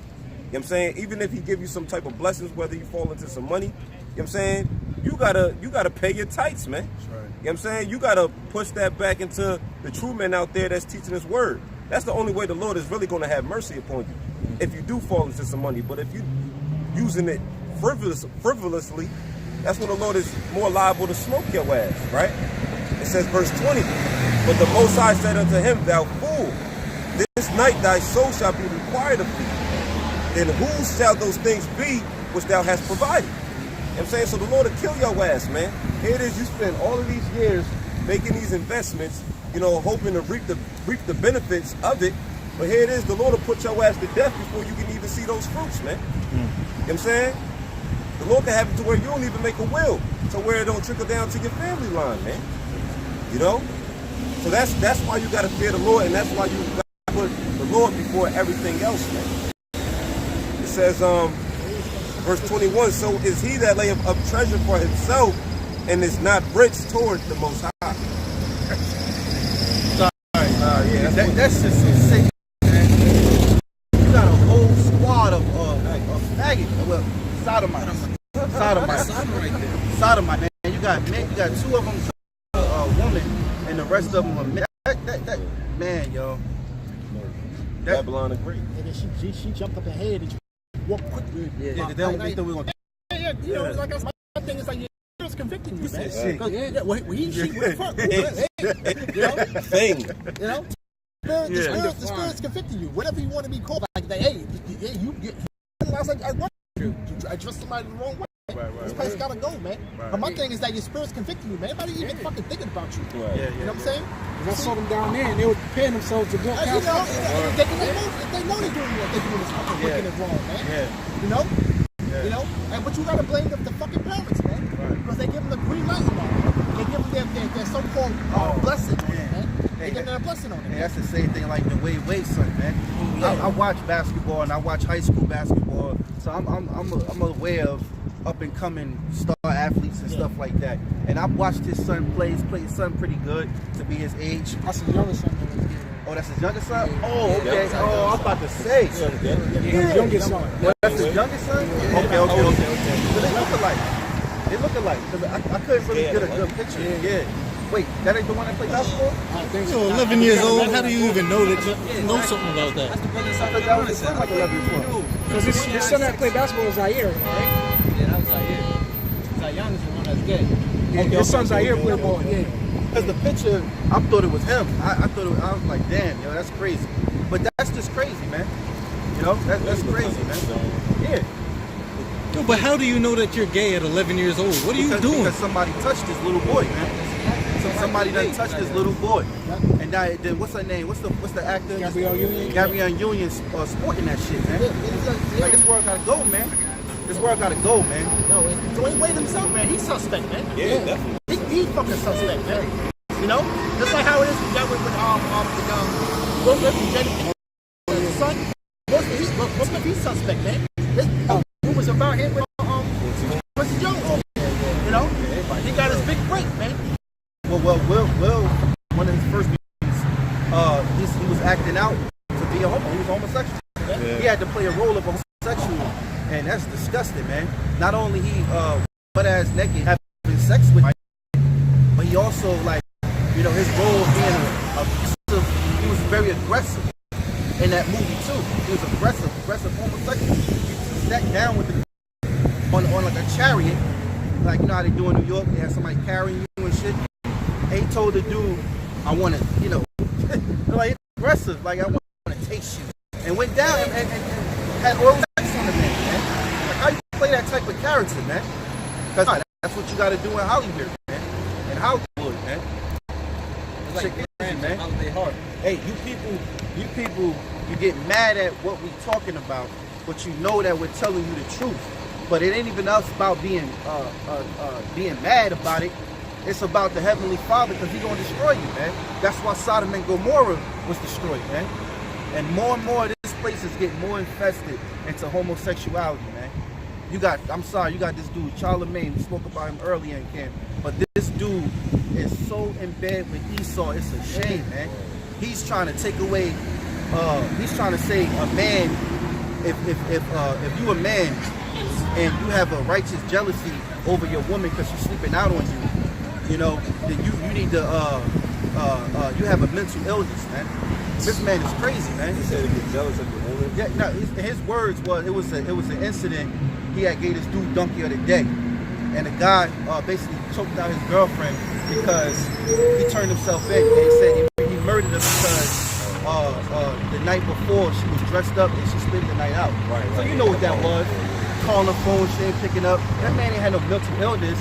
He was just like, yo, you cheated on me, bitch, and he took it to that level. And he killed the bitch, man. But Charlemagne's saying that it's because he had no father around, because of this. And then he said that he had a mental illness. Everybody got a mental illness, man. Jake being in slavery, we got a mental illness now. Because we the slaves, because we can't get right. It ain't meant for us to get it right. We're slaves, man. And on top of that, this is the Most High put us in this, man. He said them curses. This is why you dumbass people out there, you don't understand shit, man. All you understand, that's why the Lord said, he that hateth me, love death. Because you love dying when you come into the flesh. That a nigga obsessed with dying, man. Every time you come on earth, I hate the Lord. When he die. There you go. Yeah. Oh, I have that. Yeah. He was using terms like toxic masculinity. Right. That's Esau shit, man. You know, when brothers watch what is it? When that chick from Alex Jones. Alex Jones. She used that same phrase. Brothers, you know, brothers speak righteously, man. You know, so whenever you speak righteously, you do a righteous act. You know, but you're not encouraging brothers to do that. But according to the law, that is righteous, man. You know, but it's toxic masculinity. You gotta stand up for yourself. Jeremiah chapter 2, verse 21 says, "Yet I have planted thee a noble vine, holy of right seed. How then art thou turned into a degenerate plant of a strange vine unto me?" He planted us as a holy vine, man. You know, beauty, man. Beautiful, man. And how did you turn into a degenerate plant, man? You know? This shit's crazy, man. Jake is on their load, man. They make it. Oh, man, yo. Jake is done, man. And that's why we need Yahawah, man. Because we need a savior, man. Straight up, man. It's crazy, man. You glorifying bullshit, man. Shit that has no value, man. You know? You always, niggas love to stay in the state of ignorance, man. You know, you cheer on ignorance. That's why you love and make leaders your celebrities and rappers. How the fuck did rappers become your leaders? Why is guy talking about politics? He's a rapper. I don't like seeing rappers in movies. That's just personal. I don't want to see T.I. in no movie. I don't want to see this guy. I like some of his music back in the 2000s and shit. Yeah. You know, but if I'm watching a movie, I'd rather see a real, you know, a movie that know what he so because it make the movie good or whatever. You know what I'm saying? I don't want to see T.I. Because when I see him, I just know he's playing a part. Right. He can be in the movie theaters and shit, and the movie come out, T.I. or I'm just using it to be anybody, right. Any rapper. So as this scene comes, you hear everybody go, ooh, like that little murmur crowd murmur a little bit. You know what I'm saying?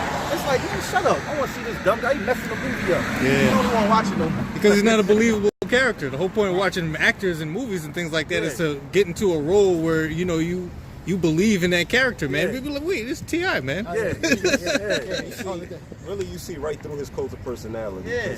He used $50 words, you know, trying to sound real intellectual. He's woke, you know, he's woke and shit like that. Like, come on, we know you from trap. You know what I'm saying? Yeah, you from the trap. The nigga, like, come on, ATL and shit. Yeah, the nigga T.I., first off, he got chucked by Floyd. Floyd told him to go check your bitch because it was your bitch. This nigga mad. He was mad at Floyd Mayweather because his woman wants to be around Floyd. How you gonna go approach him and talk to him as a man? And he telling you, get your girl, yo. Yeah. If you so possessive like that with your woman, why is your woman coming to my events? Right. Why is she coming to support my daughter's birthday party or whatever what it was? Why she dancing with me? Why she dancing with me? Why she want a picture with me? Come get your bitch. Right. Yeah. You know what I'm saying? Yeah, he kept her. And then, like Floyd did something. He wasn't coming on to your woman digging her. He a warrior, man. You know? It's stupid, man. And real quick too, then another thing, it backfired on his ass with Kodak, man. That shit backfired. I don't know if you know, Kodak said what he said about Nipsey's woman, and you know, everybody took offense to it, and he called himself taking Kodak out of his museum in Atlanta, and they showed a video clip where they taking it all down. Kodak's like, Kodak said, he said, niggas ignorant ass.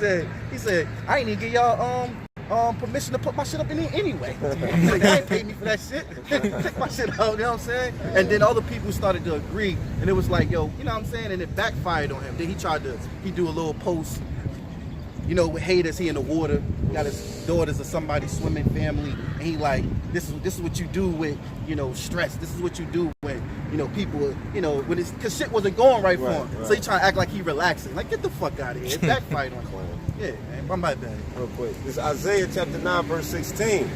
For the leaders of this people cause them to err, and they that are led of them are destroyed. It cause you to err, man. Err from not knowing the scriptures, man. You know, if you don't know the ways of the Lord, you're gonna perish, man. You're gonna die, man. Straight up, man. You're gonna die of a grievous death, not just die, man. You know, that goes with the foods, because the foods you eat, that's why your body get destroyed. When the Lord told you not to eat those type of foods, you know, what you worshiping, you're idolizing, you know, your man's philosophy, what you believe that is true, because you know, I'm a man. You know, I learned by experience in the streets. I'm from the streets. Well, you're gonna die in the streets, my man. You know, if it ain't the ways of the Lord, then it ain't right, man. Straight up, man. Hey, you wanna have a long life, you know? I was gonna say the brother in Baltimore, he did a video. They got a fucking I don't know, brother, seen that? They got a trap house museum, man. They got a trap house museum in Baltimore. And it was showing for example, they call, you know how Jesus called himself the snowman and shit. So they got a snowman, like a fucking it's like a cell and shit. And they got like cocaine bricks on the walls and shit. And they got like a replica of a trap house and shit in Atlanta. That's just stupid. Like they praising it, they praising the person, the gangster or something. Yeah, all the gangsters and stupid ass people, man. Got some. Proverbs chapter 30, verse 12 says, there is a generation that are pure in their own eyes, and yet is not washed from their filthiness. You know? It's like these niggas with Charlemagne the God, man. You know? This way you know what you're talking about, man. Why? Because he's pure in his own eyes, man. You know, he's coming up with his own doctrines, man. Yeah. And really he's just trying to suck off Esau, man. He's just trying to feel good. He want to feel good when Esau comes around, man. Like when he supposedly dissed us. No, I don't got time for that. And they know what we about. Now when Esau come around, we can feel good though, man. But that's the reason why 2/3 of our people are gonna be destroyed, man. Because they think they got it. But what are you basing your opinions off of, man? Your own damn self, man. We come out here and we basing everything off the scriptures, man. That's why if you ain't coming out here basing your way of life off the scriptures, you're gonna be put to death, man. Because it's only one way, man. And that's Yahawashi Shah's way, which is the true living power, man. Other than that, you ain't shit, man. Hey, that's Esau, man. Cast that flood, man. And Esau threw the kitchen sink at Jake, man. You see? And Jake gravitated to anything that he caught, he could catch. You know? That's the main thing, because now you got all these Jakes walking up and down here, man. All these guys that they want to talk about they black, and then they want to talk about then they got different beliefs and things, man. You know? Jake is on a real small level, man, of understanding. That's why it says my people shall go into captivity because of lack of knowledge, man. You see? You know? And every time we went off, man, the Lord busts our ass, man. You know? And people don't see that in the scriptures, man. You see? You know, people want to be these Bible-loving so-called Christians, man, and don't know what is the synopsis of what it is, man. What is the main idea of what happened with our relationship with our power, man? What happened? What was the ultimate judgment of what happened with the fuck, man? What? Okay? It's in the scriptures though, man. But it's a reoccurring event, man. It's a reoccurring event, and Jake can't see that, man. Because why? It's because Esau put out that flood, and what he does is he gave them a pseudo narrative of what the scriptures is talking about, man. So now they don't have to go into the book per se and get understanding, man. seek out the Lord and read, man. Roughly paraphrasing, man. You know, blessed is he that readeth, man. You see, that's why you got these so-called Christians that want to fight us tooth and nail, okay? But a tooth and nail haven't even touched the damn book that they ordained over, man. Dusty as hell. You know, they're clean, hey, man. You could go put this shit back on the shelf. Somebody had the book 20 years, you can put it back on the shelf, man, and it'd be like brand new, man. You still buy it, man. Like it was brand new in the store, man. You know? Sirach, chapter 3, verse 24. For many are the... To my last one. It says, Sirach, chapter 3, verse 24. For many are deceived by their own vain opinion, and in evil suspicion have overthrown their judgment. No, and that goes into these people that's leaning unto their own understanding. You know what I'm saying? The scriptures tell us, cease from thine own wisdom. You know what I'm saying? But here it is. You got these Babylonians that come up with their own perspectives, you know, and they get paid off of their own opinions, and they believe that their opinions are actually fact. You know, so in turn, when they receive some type of revenue of their opinion, they negate the Heavenly Father. You know, and then once they see money coming in, once the people see money coming in from this particular individual, that's when they choose to follow him. It's not that they following them because they sound so wise. They only following them because they look like they got a financial backing. You know, so that's their judgment being clouded, and that's why here it is. You see brothers out here, brothers don't look like they have it. You know what I'm saying? So what? People, you ain't got nobody listening to us, man. You know, people just walking past. You know, but that's going according to the scriptures. Proverbs 22:3 tells us that a prudent man foreseeth the evil and hideth himself, but the simple pass on and are punished, man. So that's a true indication of who's simple of the world. The majority, man. Yeah. That's right. Awesome. Proverbs 16:25. There is a way that seemeth right unto a man, but the end thereof are the ways of death. Hey, you may have a Jake, man, come up here and scarf, man, and walk down Springfield, man, and make it put to death, man, by some $2, man. You know? That's how it goes, man. Judgment's around the corner, man. And the Lord's speeding up this judgment on these jokers, man. You see? Jake don't see that, man. Hey, you got Jake out here running into a brick wall, man. Hell, Jake help this bum out. You know what I'm saying? Let me eat. You know? And here it is, that whole bum the whole time got intentions of putting your ass to death, man. Right. And taking the money out of your pocket. That's a cool side with that scripture, man. There's ways that seem right unto a man, but at the end of it is the way of death, man. Right. You know, people aren't spiritual, man. These 2/3 out here are not spiritual, man. They feel like them doing a good deed is the ticket to the kingdom of heaven, man. You know, to the pearly gates. Yeah, that same bum will be the one to break into your car, bust your window, and take whatever's in your car, yo. Yeah. That's why you gotta try the spirit by the spirit, man. That's right. That's what else. Proverbs chapter 28, verse 26. He that trusteth in his own heart is a fool, but whoso walketh wisely, he shall be delivered. Right. So you trusting in your own mind, you're a fool. Scriptures tell us the mind is desperately wicked, man. So you trusting in your own heart, you don't want no guidance, you don't want to know no truth, you want to walk in ignorance, but you're going to die in your ignorance, man. That's why the Lord said, my people are destroyed for the lack of knowledge. Because thou hast rejected knowledge, all right? You shall be no priest unto him, man. You know? Straight up, man. Okay, this is like pretty much a, you know, it's like a matter of fact, real quick. Proverbs 11:14, where no counsel is, the people fall, but in the multitude of counselors there is safety. Hey, that's what happened during the time of Judges. You know, every time the Lord rose up a prophet during the time of Judges, Israel got in order. You know what I'm saying? But when that prophet passed on, Israel went back to the same old bullshit, man. It went back to the same old bullshit. So that scripture remains to be true, man. You know, here it is, the Lord got the prophets out here on the highways and byways now proclaiming judgment, you know, but the only people that's seeking unto righteousness is the elect. Everybody else is going to get caught out there when all hell breaks loose in this society. You know, the scriptures tell us that wisdom and knowledge shall be the stability of our time, and the fear of the Lord is his treasure. People don't fear the Lord. Why? Because they feel like they haven't been touched yet. You know what I'm saying? They're still able to go to the corner store. They still able to lay up to their favorite lady. You know what I'm saying? They still able to go to these basketball games. It's still able to fulfill their pleasures. That's why they don't fear the Lord. You know, and that's why they also choose not to get right with BaHaSham outside and learning this knowledge. You know what I'm saying? They're not willing to go through the sacrifices that it takes to be built up in the spirit, man. So when all hell breaks loose in the society, they're going to be the first ones bowing down and taking that chip. Everything that you're doing is vain. It's bullshit. It's bullshit. And you do it all the years of your life, man. You wasted your time, man.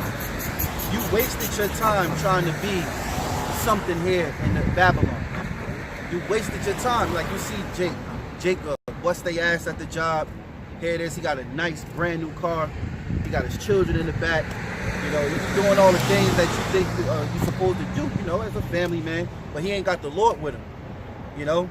Then they look down on you like, oh, you ain't shit, little shit. Should have did something like I did. Should have went to school, finished.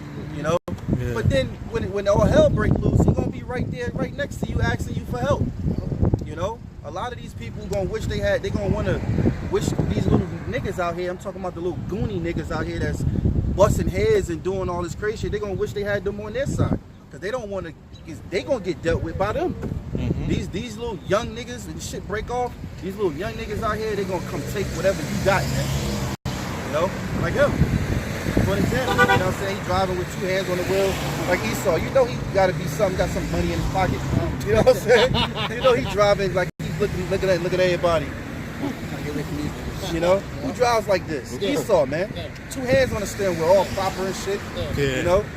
Got a Jake. suit on, got the glasses on. You know Esau. Jake getting in You the know? back seat. Like, come on, man. Chair at a 90-degree angle. Yeah.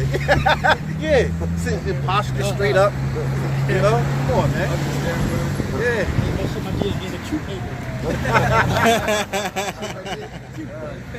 I got some. Hey, real quick, what I want to say to add, because pretty much, man, this is like a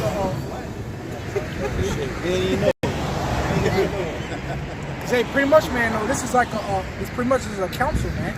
You know, when we come out here, it's like the same thing when if a brother might have to get a counsel or something, he might be erring in the spirit.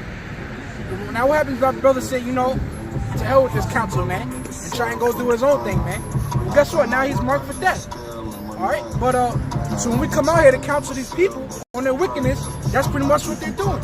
You know, they're saying we don't need no fucking counsel, man. But now that's why the time is gonna come where we're gonna cleave our tongues and cleave the roof of our mouth, and there ain't gonna be no more counsel. That's it, no more mercy, man. It's the Lord's counsel. Exactly. Proverbs, the 1st chapter goes into that. When I called, he didn't answer. You know, this is the counsel. The Lord have a counsel. He's been having a counsel with Israel since the prophet's been on the scene, starting with what? Alvin Bivens, man. You know? Okay, Ariah, you had, you know, down to Apostle Tahar, Elder Yahawah, you know, all the elders, man. You know, they've been teaching. Our apostles are still here teaching, man. So they've been in apostles, I think you said, 30-some years. That's 30 years. I could say that's 30 years of counsel. You know, on the streets with Israel, but niggas don't want to hear. You know, as soon as Nipsey Hussle died senselessly, a senseless murder happened to him, all of a sudden everybody want to talk about something. You know, but they still not hearing the prophets. Hey, the video here, you do a video, they look at it. Oh, no, I don't hear that. Go to this other video with Nipsey Hussle. And my dreams. They click on his video. Here it is. You have a video which is going to tell you the truth and why things are happening to you. And Jake, they be saying ones in the camera, yo, man, we like crabs in the barrels, man. Man, why we gonna not keep killing each other? Why can't we just love? Yeah. But then here, bypass, you won't click your video when it said the truth about why what's wrong with us and who we are. But here, click that video with Nipsey Hussle. Roman 60s, Crips and the niggas doing the video. You know what I'm saying? In the video, man. Yeah, you'll click on a rap video, but yeah. It's done, man. It's done, man. But here it is. You will click on a rap video all day long, and then you'll be the same one on camera complaining about how people are fucked up, but you won't click on none of the videos to tell the proper videos to tell you why. Because you don't really care, man. You know, you want to stay in your state of ignorance, but guess what? The Lord don't care. All right. And guess what? He wants you to stay in your ignorance, man. You know, because he gonna text that ass. Hey, that's how niggas do, man. Really, when niggas in competition, you don't care the most, man. You know, I don't give a fuck about I don't give a fuck. So now you're gonna see who can get the most jail time because they who really don't care, but the Lord's the one that really don't care the most. Man. Yeah, I said nigga be like, I don't give a fuck. Other niggas like, nigga, I don't give a fuck. Well, you're doing that with the Lord. The Lord be like, I don't give a fuck. I'm gonna get ain't nothing you can do about it. And that's what happened in Tales from the Hood, because that movie spiritual, man. You know what I'm saying? The Lord was going to give Crazy K another chance. You know what I'm saying? But here it is, it was his conscience rolling back. You know what I'm saying? He was locked down in that chair. He broke out of the chair. You know what I'm saying? Then he put that girl in the headlock. He said, I don't give a fuck. I don't give a fuck. I don't give a fuck. Meaning he don't give a fuck about all the murders that he committed. You know what I'm saying? He didn't care about the punishment that came after it. So when he woke up out of that trance, you know what I'm saying? He had them niggas standing over him and they laid his ass dead. But that was the commission from the Lord because he wasn't willing to repent. You know what I'm saying? But quick scripture going back to what you said, right? It's Ecclesiastes chapter 7 verse 5. It is better to hear the rebuke of the wise than for a man to hear the song of fools. Yeah. So you better off getting cursed out by the brothers. Can you read that again, Brother BaHaSham? Alright, don't jail. Ecclesiastes chapter 7 verse 5. It is better to hear the rebuke of the wise than for a man to hear the song of fools. See? It is better to hear the rebuke of the wise. So it's better to get cursed out by the men of the Lord so that you can do better than to hear the song of fools, man. Because a fool, he gonna tell you to be a fool. Yeah. You know? He's gonna promote you to be wicked. Be more wicked. Yeah, you was a fool the first time. Then you go amongst his music, and he make you more of a fool. That's that rap. That's that rap shit. I'm gonna catch a body now. Yeah. The rap nigga said that they killed this homie, so he killed their squad. Yeah. So now you mourning, you listening to that song, they killed my homie, I'm about to kill their squad. Squad up, nigga. Squad up. Yeah. Nigga, you a fool. Yeah. Hey, you know what's that? Another example of a song of fools, man. So these goddamn eulogies, man. Where the nigga get put to death, man. You know. Everybody got some swelling words for the dead, man. Yeah. You know. But they didn't want that. They didn't want to adhere to the prophets, man. And that castor oil. They didn't want that castor oil that we trying to feed. Trying to get rid of that castor oil. We try to feed them that castor oil, and they trying to break away from it. Yeah. I was gonna say, nigga, fucking blood named Bloody Rawchaa. They put Christopher Jones on his eulogy and shit. Like, but people do this nigga as Bloody Rawchaa. So that's, you know what I'm saying? Yeah. It goes to show you how, you know what I'm saying, how Jake be lit. Go on Facebook, go to sign shit up. Right. That's how you live. That's how you live. That's how you want to die. Word. Exactly. Yeah, because it's like, you know, now you got it. No, I was gonna say these celebrities, like, you know, you got a celebrity that has an entourage of people, and of course they make a song or something like that. That's like you asking the entourage, oh, is this a good song? They're gonna be like, yeah, man, it's a good song. You giving them money and things like that. But somebody that's not biased and somebody that knows a little better will be like, pull you to the side and be like, yo, I don't know what these niggas is talking about, but this song is whack as hell. You gotta do it over again. You know?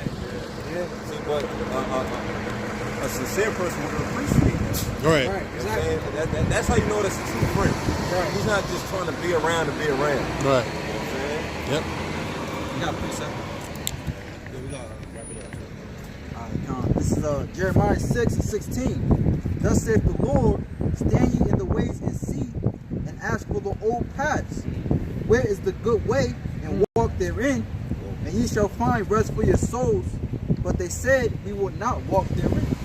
Hey, so it said, ask of the old paths. Chick on this new shit, man. You want to be homos, man. When did these parents, when the parents ever say, this little thing, this mind thing, this mindset, ideology that parents, you got to let your child be what they're going to be. No, the scriptures say, train up a child in the way he should go. Why you think these Edomites are a stronger nation than we are, man, right now? Because they train up their child in the way they should go. They're going to tell little Timmy, you're going to be this. And they school Timmy all the ways of his life, and then he go into that field and he become what his parents told him to. Oh, Timmy, you're going to be taken after your father. He start going to the job with his father, learning the ropes. But what Jake do? Oh, my son, I guess he gay, so, you know, I got to support him. Like, what the fuck is you talking about? You supposed to train your child. Oh, my son want to play basketball. I guess that's what he want to do. So if you're doing that, no, you're supposed to train them up, man. This is why our children you know, these, you know, Israelites, man, you in this situation, man. That's why you have nothing, man. You know, even if you try to do that anyway, it won't work because the generation is the Lord control, man. What's that? What's that movie? He Got Game. Washington. He was up in there. He was up in there on that basketball court, man, putting that little kid through hell. What? He grew up to be a professional basketball player. Michael Jackson. There you go. He trained Michael Jackson. Father trained the Jacksons to be who they are. Then Michael Jackson became who he was because he trained them up in that way, man. And you get to have a childhood. Yeah, that's why he's a little weird. You know, bleaching his skin and shit. Yeah, but Michael Jackson, you still dance to that music, man. There's something about his music that it gets into Jake's soul, man. I wanna ride with you. Yo, it's like, let's say, come on, like, yo, all right, that's Mike. That book, You know what I mean? Before when he was a little kid. Yeah. He the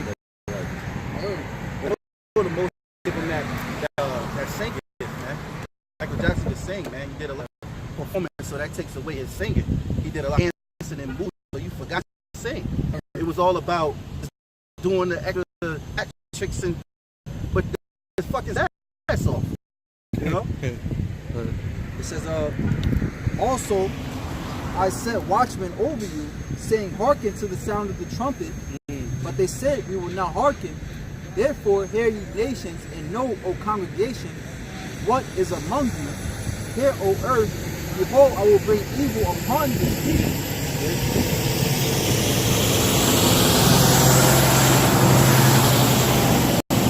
And the brother read it. He said, look, they don't want to hearken to the sound of the trumpet, man. So now the Lord is going to bring evil upon you people, man. We're the trumpet right now, blowing the horn, man. You know? So why? Hey, you don't listen, the Lord bring evil upon you, man, because there's going to come a time, which is in our lifetime, man, soon, that all this stuff here is going to change, man. It ain't going to be no cars driving up the road, man, because they ain't going to be able to have gas. Exactly. All right? The lights get cut out here in America, you ain't getting no gas, man. Unless you're an Edomite with gas stored up in your barn somewhere, you know? But after that, that's it, once you run out. You ain't going to be able to go into these supermarkets and buy food and water, man. You know? See, we talking of the end, which is now, man. And we're approaching that.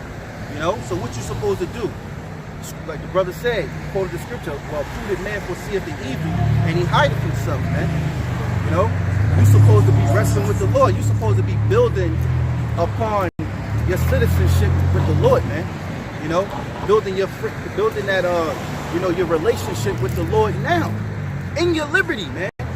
Not when the shit hit the fan and all of a sudden you want to be all about the Lord, man. It don't work that way, man. Now there's going to be 11 o'clock Israelites that come in, but that's, hey, why are you banking? Why would you bank on, well, I'm going to be one of those? You better hope you get saved. What are you talking about? The scriptures say the righteous shall scarcely be saved. So how can you sit here and say, oh, I know. Yeah, I'll be there. You know, nah, it don't work that way. Just because you saying that, you ain't going to meet. Hey, and that's just right. You know? Yeah, just to expound on that. Because the 11th hour Israelites don't know that they're the 11th hour Israelites. That's the beauty about it, and that's the faithful thing. Here it is, if you know about the 11th hour Israelites and you trying to put yourself in that lot, the Lord's going to smoke your ass. That's right. Simple and Right. plain. You're not going to make it, man. Yes, sir. Yeah, real quick. Sirach 5 and 7. Make no tarrying to turn to the Lord, and put not off from day to day. Right. For suddenly shall the wrath of the Lord come forth, and in thy security thou shalt be destroyed and perish in the day of vengeance. See? So in your security, because you made terror, the Lord is going to get you, man. That's why you see people don't want to hear it now because it doesn't. You think that it doesn't pertain to your life. Oh, what y'all talking about? I ain't interested in that. Oh shit, girl. These guys on the street tried to tell me that I was an Israelite. What the fuck is they talking about? Because you FaceTiming somebody. You know, dudes, yeah, man, you know them niggas on the street that be teaching the Bible. You know, it's talking shit. Oh, this truth has everything to do with you, man. Because guess what? You're an Israelite from the seed of your father, man. If you go down the line of the tribes, man, the family of the tribes. So guess what? You're gonna have to pay a price, man. All right. One more. Ecclesiastes 12 and 1. Remember now thy creator in the days of thy youth, while the evil days come not. Ooh, see? That's right on the money, man. While the evil days come not. Because the evil day ain't here yet. We see evils here, but the evil day with blood, destruction, famine, calamity, woes, man. That's the evil day when senseless murder. When you see dead bodies, you gotta step over. You can't bury your relative, man. You gotta just mourn. You don't even mourn. You just, damn, fuck it, man. Gotta go though. You probably, in that day, you probably try to head up to a family house and pilgriming, walking up there, trying to say, I hope they're all right. You get up in there, they all gunned down in the house. You be like, damn. Oh my God, you probably tear a little bit, get a little emotional, sit down for a second. Then you gotta get up and keep moving, man. Gotta loot the house at that. Loot the house for some supplies. Hey, you gotta be like, damn, man, I hate to do it. I need that shirt and that jacket. Lifting the dead body up, taking the jacket off of him, Yeah, what was that, the Book of Eli? They show you that in all of them movies. All the movies and TV shows where shit be like that, you constantly see that, man. So the Lord is preparing you for the things that are to come. Because death is going to be so rapid, you know what I'm saying, that it's going to be nothing for you to just see dead bodies and you're just like, oh, or somebody in your family died or whatever next to you. They feel sad, but it's like, yo, we got to get up and move because the next people going to come in and, you know what I'm saying? Matter of fact, here it is, you get to the house, this is an example, right? You get to the house, you see that shit. You won't even have time to sit down and mourn because next thing you know, when you looking and seeing it, that it hit you, it's shooting outside. Doom, doom, doom. You hear people running, and you're like, oh, I gotta go. You gotta snap back to reality. You still gotta move. So you just move, and then you probably, whatever, if you get a resting place, you get the back, you probably crying, what is that, God? Jesus, why? You might be like, oh, well, fucking kill my family. What y'all want to do then? Come on, just like that. Well, kill me then. The dick, when that spirit, man, survival spirit, man, y'all don't know the taste of it, man. And we speaking like we went through it, but we just know the terrors of the Lord, man. And we just expressing it to the ones of the hopeful elect that evil day is going to be so what's the word, man? It's going to be so that real, man. It's going to be that real, man. Vivid, man. It's going to be that real, man. That spirit going to come upon you, man. You have the survival spirit, man. You ever drive, got lost? That survival spirit kick on you. You get that first chill, you like, oh shit. Damn, yo, you ain't got no GPS, no cell phone. You like, oh, I'm really lost, yo. You try to go. That's survival spirit, but that's not the intensity that's gonna be when you gotta eat, man. You gotta survive, man. You gotta run with Jake in the hood. Niggas start shooting, or niggas shooting at you. That survival spirit, that difference, that reaction spirit come upon you. That survival spirit. You don't know what you're doing. Oh shit, you just running. You don't even think about what you're doing. That's why. That's why the Lord said He's going to be the God of them that keep His precepts. You know what I'm saying? And what's that? 2nd Ezra 16th chapter. You know what I'm saying? Towards the end, the Lord's going to guide those that's been out here sighing and crying for the abominations that be done in the midst of us. So above all things, you know what I'm saying? That's another thing too. You know what I'm saying? Like I was reading the other day, you know what I'm saying, how Moses, he compromised with the Lord and not destroying Israel. You know what I'm saying? He pretty much used his words against him. You know what I'm saying? I remember Apostle Gabar had mentioned that, that's how you can compromise with the Lord. You know what I'm saying? So if you was out here, you know what I'm saying, sincerely, diligently, you know what I'm saying, like, look, I did the works to the best of my ability, help me find some food. You know what I'm saying? You said you would provide, you said you would feed us in that day. I did the work of the Lord, you know what I'm saying, find me some food in. And that's when your faith will be built up, in these latter days. I got something. You got some works. Yeah. Because it's like you storing up your work, so it's like you storing up some treasure. So with the Most High, when you do the work, so in that time of need, you like, can I go in that little treasure real quick? I got a lot in there. You worked for it. Playing Monopoly, you got to get out of jail free card. Like, I'm in trouble, Lord. Hey, Psalms 91 is Hey, then we also get to say we did this thing summer, spring, winter, fall. We never stopped doing this thing. Yahawashi, you can't really say that. And that's why you got Jake that's running around scared. You're scared. Oh man, them guys on the street, they making it bad for all of Israel. We don't do what they do. We're not a part of them. We don't don't do that. We don't say, hey, Esau. We don't believe in that. That's just stupid. No, you're stupid. The thing is that, look, you want to save your family. You want to save your children. You want to save your daughter. Man, you better occupy in the Lord, man. You better be occupied in the Lord, man. Because everyone that you think that you're keeping safe by not showing your face, because you're afraid that what the devil will do unto you and your family, well, guess what? If you're ashamed of the Lord gonna be ashamed of you, man. Straight up, man. And he said that. Mark 8:38, man. Well, if I can add too, because like Ephesians 3:12 says, all right, we got to come to the throne of grace with boldness, man. You know, so the more bold you can be, the more Yahawah will protect you, man. And it only makes sense because the scriptures say that he's a man of war. So the more you show yourself a warrior of Yahawah, the more he's going to protect you and your family anyway, man. But if you being scared, it's going to make it worse for you, man. Because it's all don't fucking no scaredy cat, man. Yeah. That's right. All right, this is Psalm chapter 91, points a little bit down, but I'm starting at 1 because it's so good. It says, he that dwelleth in the secret place of the Most High shall abide under the shadow of the Almighty. That's protection. The shadows of the Almighty, man. That's meaning that man is protected. He abided in the shadows of the Almighty, meaning he follow whatever the Lord do. Because what does shadow do? You know, your shadow follows you. If you throw your hand up, you throw your hand up. Shit, you sit down, shit, your shalom. If you sit down, your shadow sits down. If the Lord sit down, he get up, we get up. Well, the scriptures say, Yahawashi said, wherever I go, they follow, man.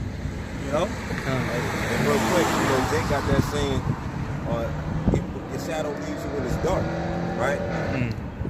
That's when you don't see your shadow. And servant is not greater than the master. Yahawashi, when he was on that cross, he didn't feel that presence from Yahawah. You know what I'm saying? Even though Yahawah was there, you know what I'm saying, he didn't feel that protection, you know what I'm saying, so to speak. He felt weak. He said, my power, why hast thou forsaken me? You know what I'm saying? So brothers is going to feel that in that time. You're going to feel that emptiness, you feel what I'm saying? But you're not supposed to lean upon that. You're supposed to still know that Yahawah BaHaSham Yahawashi got you. Right, because you're going to feel lost. But you hopes and prayers that the Lord angels set that charge over you, man. The Lord going to guide you, man. That's right. It says, I will say of the Lord, he is my refuge and my fortress, my power, in him will I trust. Surely he shall deliver thee from the snare of the fowler and from the noisome pestilence. Yeah, because 2/3 don't know the scripture. 2/3 don't know the essence of it. They may know the scripture, but they don't understand the scripture. They don't know the essence of that scripture. They don't know when that scripture actually applies, man. And that's the leverage you got over the rest of these peons out here, man. Because these scriptures is what's going to come to mind in that time, man. In that day, that's going to be the faith that we have. I was going to say they don't know who the fowler is. You know, a lot of these people are going to be running right straight to Esau. Meanwhile, you running right to the fowler, man. Here it is. What Esau like to do. If you in that neighborhood, if you in that city that you have a stadium, and they're gonna tell you, look, just like they had on The Walking Dead, they set up signs and shit, walking from far. This is refuge. Come to this place. But then what? The smart ones will go, this could be a setup. But I still want to stay there and see what it is. So they'll get close and they'll look and scope you over, stay at night, see who's ruling. You know what I'm saying? Because why? These people, but here in real life, they're gonna be like, look, man, I saw it. It's refuge down there at the Bear Stadium or the Prudential Center. That's what I know. I'm going. You know, gather up all their family. Come on, we gonna go. That's right. You go. And they get down there. Next thing you know, they go. You go in there, you get some sleep. They say, oh yeah, get you in there. You go through or whatever. Make sure you ain't got no guns and shit on you. They set you up with a little room. Got room for your children, shit like that. Hey, look, man, you got there. We all helping out. And at nighttime, next thing you know, the military coming. Pulling the father out of the room, man. Pulling your children out the room and forcing you to take a chick, man. Then you start looking in there, I want to leave. I want to leave. I wish I never came here. Yeah, man. Esau has a FEMA, man. FEMA, don't ever forget that, man. It was an article that they, how many? 50,000. 50,000 microchips, man. FEMA. What's going to happen that FEMA needs, that they need microchips? Matter of fact, why do they need those chips? Because those chips going to be placed inside of you, man. So if some type of great disaster happens, FEMA is right there to give you those chips, man. Remember too, a few years back, they had them like 30,000 guillotines. You know what I'm saying, about FEMA, and then they got all of them big black like buckets that are like caskets where they can fit like 4 or 5 bodies up in there. Plastic coffins. I'm saying plastic coffins. Yeah. And that's in Georgia, the coffins. Yeah. I think I don't know the street, but shit, if I was in Georgia, that'd be a nice little. If they still got them out there, they had it to where those certain YouTubers at the time. Well, I saw the video from and shit. They would just, it's outside. It's like out there. So all you got to do is ride by and just film it. Right. Yeah, stand there and do a lesson. You know what I'm saying? What it was that the government actually went to regular citizens and actually leased the land from them. And that's where they were allowed to put those coffins out there. Wow. And through the spirit, man, you already know they got the CDC down there in Atlanta, and those coffins are just outside Atlanta. You know? All right, so hey, that's the home of the pestilence, where the pestilence is.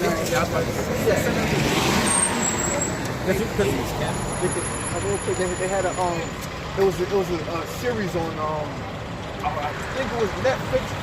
What was it called? Contained or Quarantine? Anybody seen that? Quarantine. And it was down there based in Atlanta. It was like a 7 episode type of thing or whatever, and showing you like the disease like caught on down there and shit.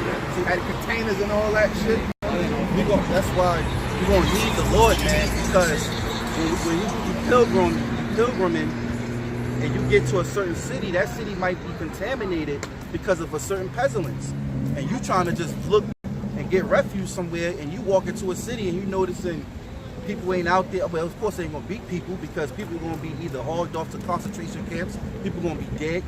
But then you started seeing people looking funny as they dead, man. Like, what the hell? I think it was a pestilence here. You know what I'm saying? People must have died for something, here.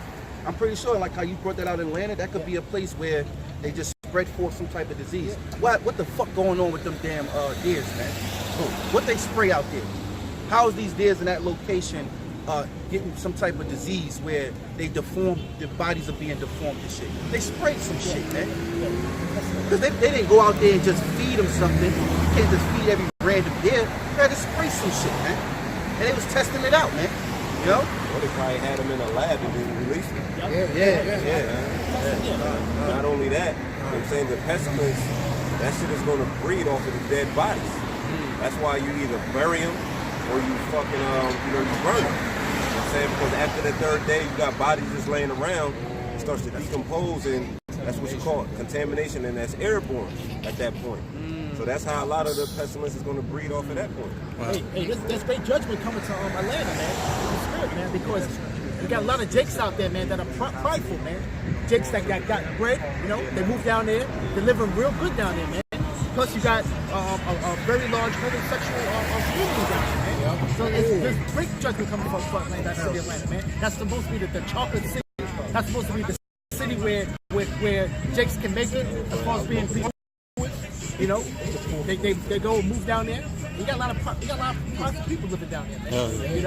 That city has grown over the decades, man, to where, like I said, you have the upper echelon of our people, man, that reside in that city, man.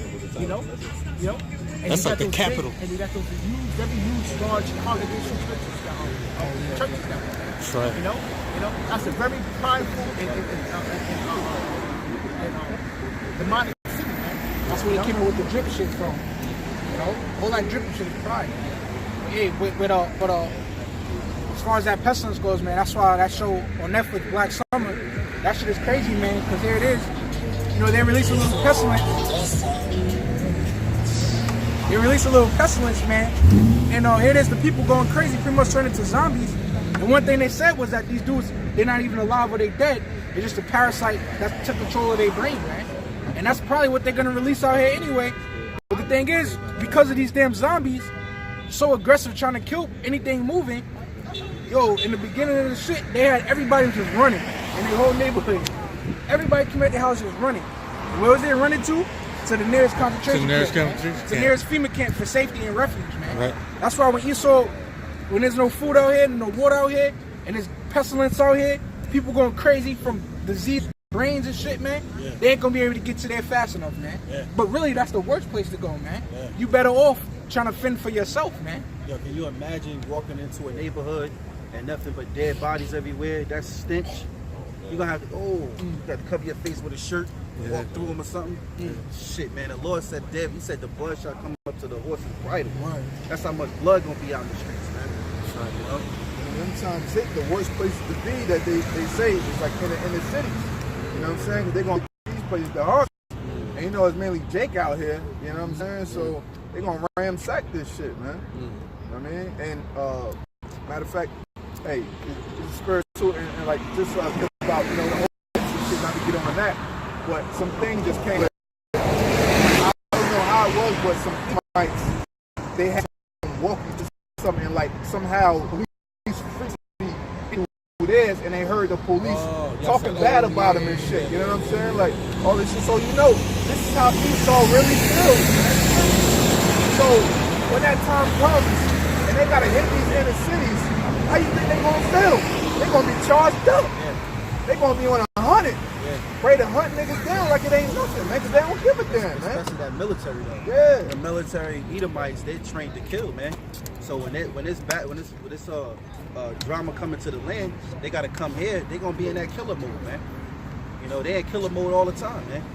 You know, you got something. I was gonna keep reading down. Oh, hold on, bring that out real quick. Amos chapter 5 verse 18. Woe unto you that desire the day of the Lord. Hey, the scriptures say, woe unto you that desire the day of the Lord. So if you call yourself being in a Christianity and you call yourself praising Jesus Christ, woe unto you that desire the day of the Lord, man. Talking about Jesus Christ is coming to give everybody a cupcake, man. You know, Jesus Christ is coming to make and love everybody. No, it's not, man. That's clearly not what the Lord said, man. So go ahead, To what end is it for you? What end is it for you? You know? Go ahead. That's why it's important that you take this time now to say, if you seek the Lord 10 times more. All right? Because it's important for you to have the truth now. So your wisdom and stability of the times, man. The knowledge and wisdom shall be the stability of the time, man. You know? The time you going to the day of evil. So go ahead. It's like, it just makes me think like how is your end in America, man? How can your life end in America, man? Right. Did you get mowed down by a beat? Is that how you went out at in the last day of the kingdom? Get more by a known creature. You know? Did a creature eat you? Took your arms off? You got stomped out by a squad of Edomites? Yeah, a Sasquatch ripped your body apart.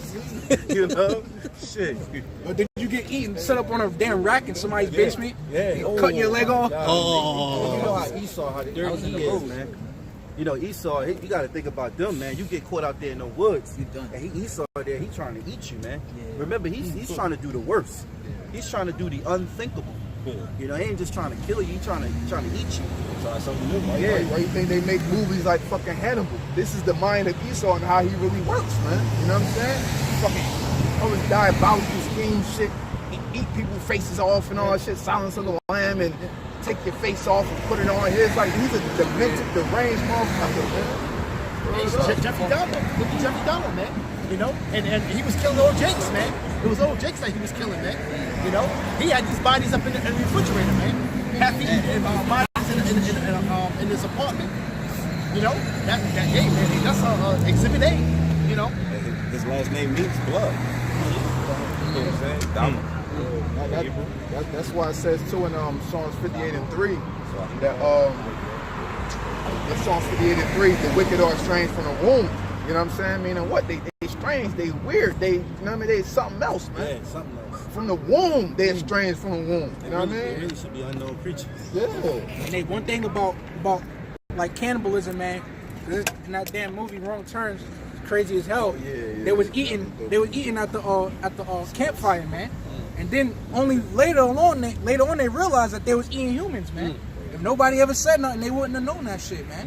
Wow. So Esau really wants you to know that, like, yo, eating a human is like eating chicken, man. Hey, you got McDonald's right there, man. Oh yeah, it's true, bro. Yeah. Human meat, man. Yeah. Human flesh, human DNA, man. Well, go ahead, I'll take right up. And it says, to what end is it for you? The day of the Lord is darkness and not light. For the day of the Lord is darkness and not light, man. All right? The way the Lord is coming back is going to be vicious and mean, man. It's not going to be pretty, man. As if a man did flee from a lion, and a bear met him. So here you go. You're thinking that what? You know, you're gonna survive. You prepped. You got your guns. You know, you got your book bag. You out there, man. You ready to kill on sight. Protect you and yours. All right. So here it is. You running away from martial law, man. So you made it out there to the field. Go ahead.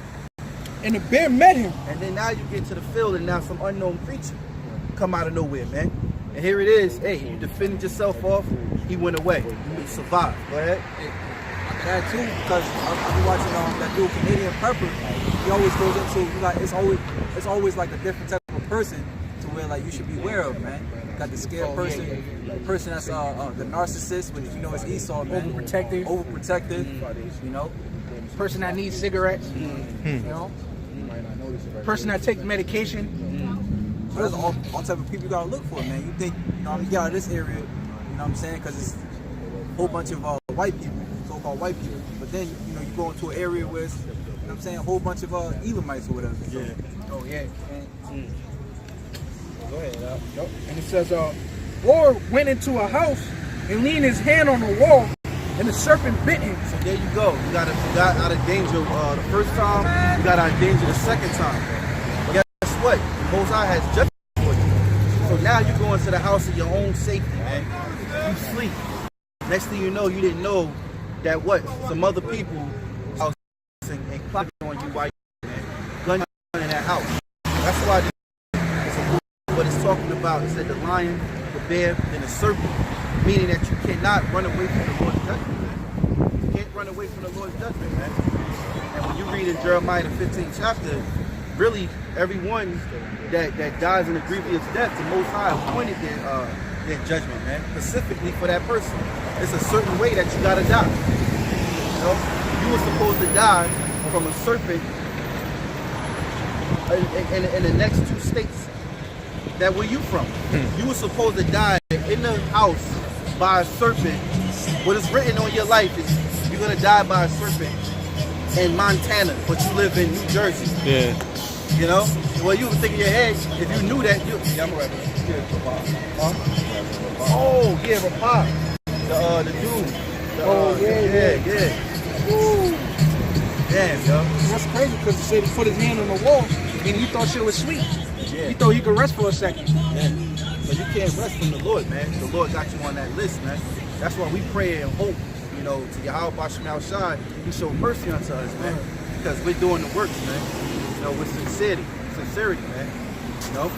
But hey, we're gonna wrap this thing up. We want to give all praises to Yahawah, BaHaSham, Yahawashi, BaHaSham, Qadash. We'd like to give double honors to the apostles and elders of GreatMillStone. Salutations to all the Lord's faithful elect scattered abroad, teaching the word, sincerity, and truth. Shalom.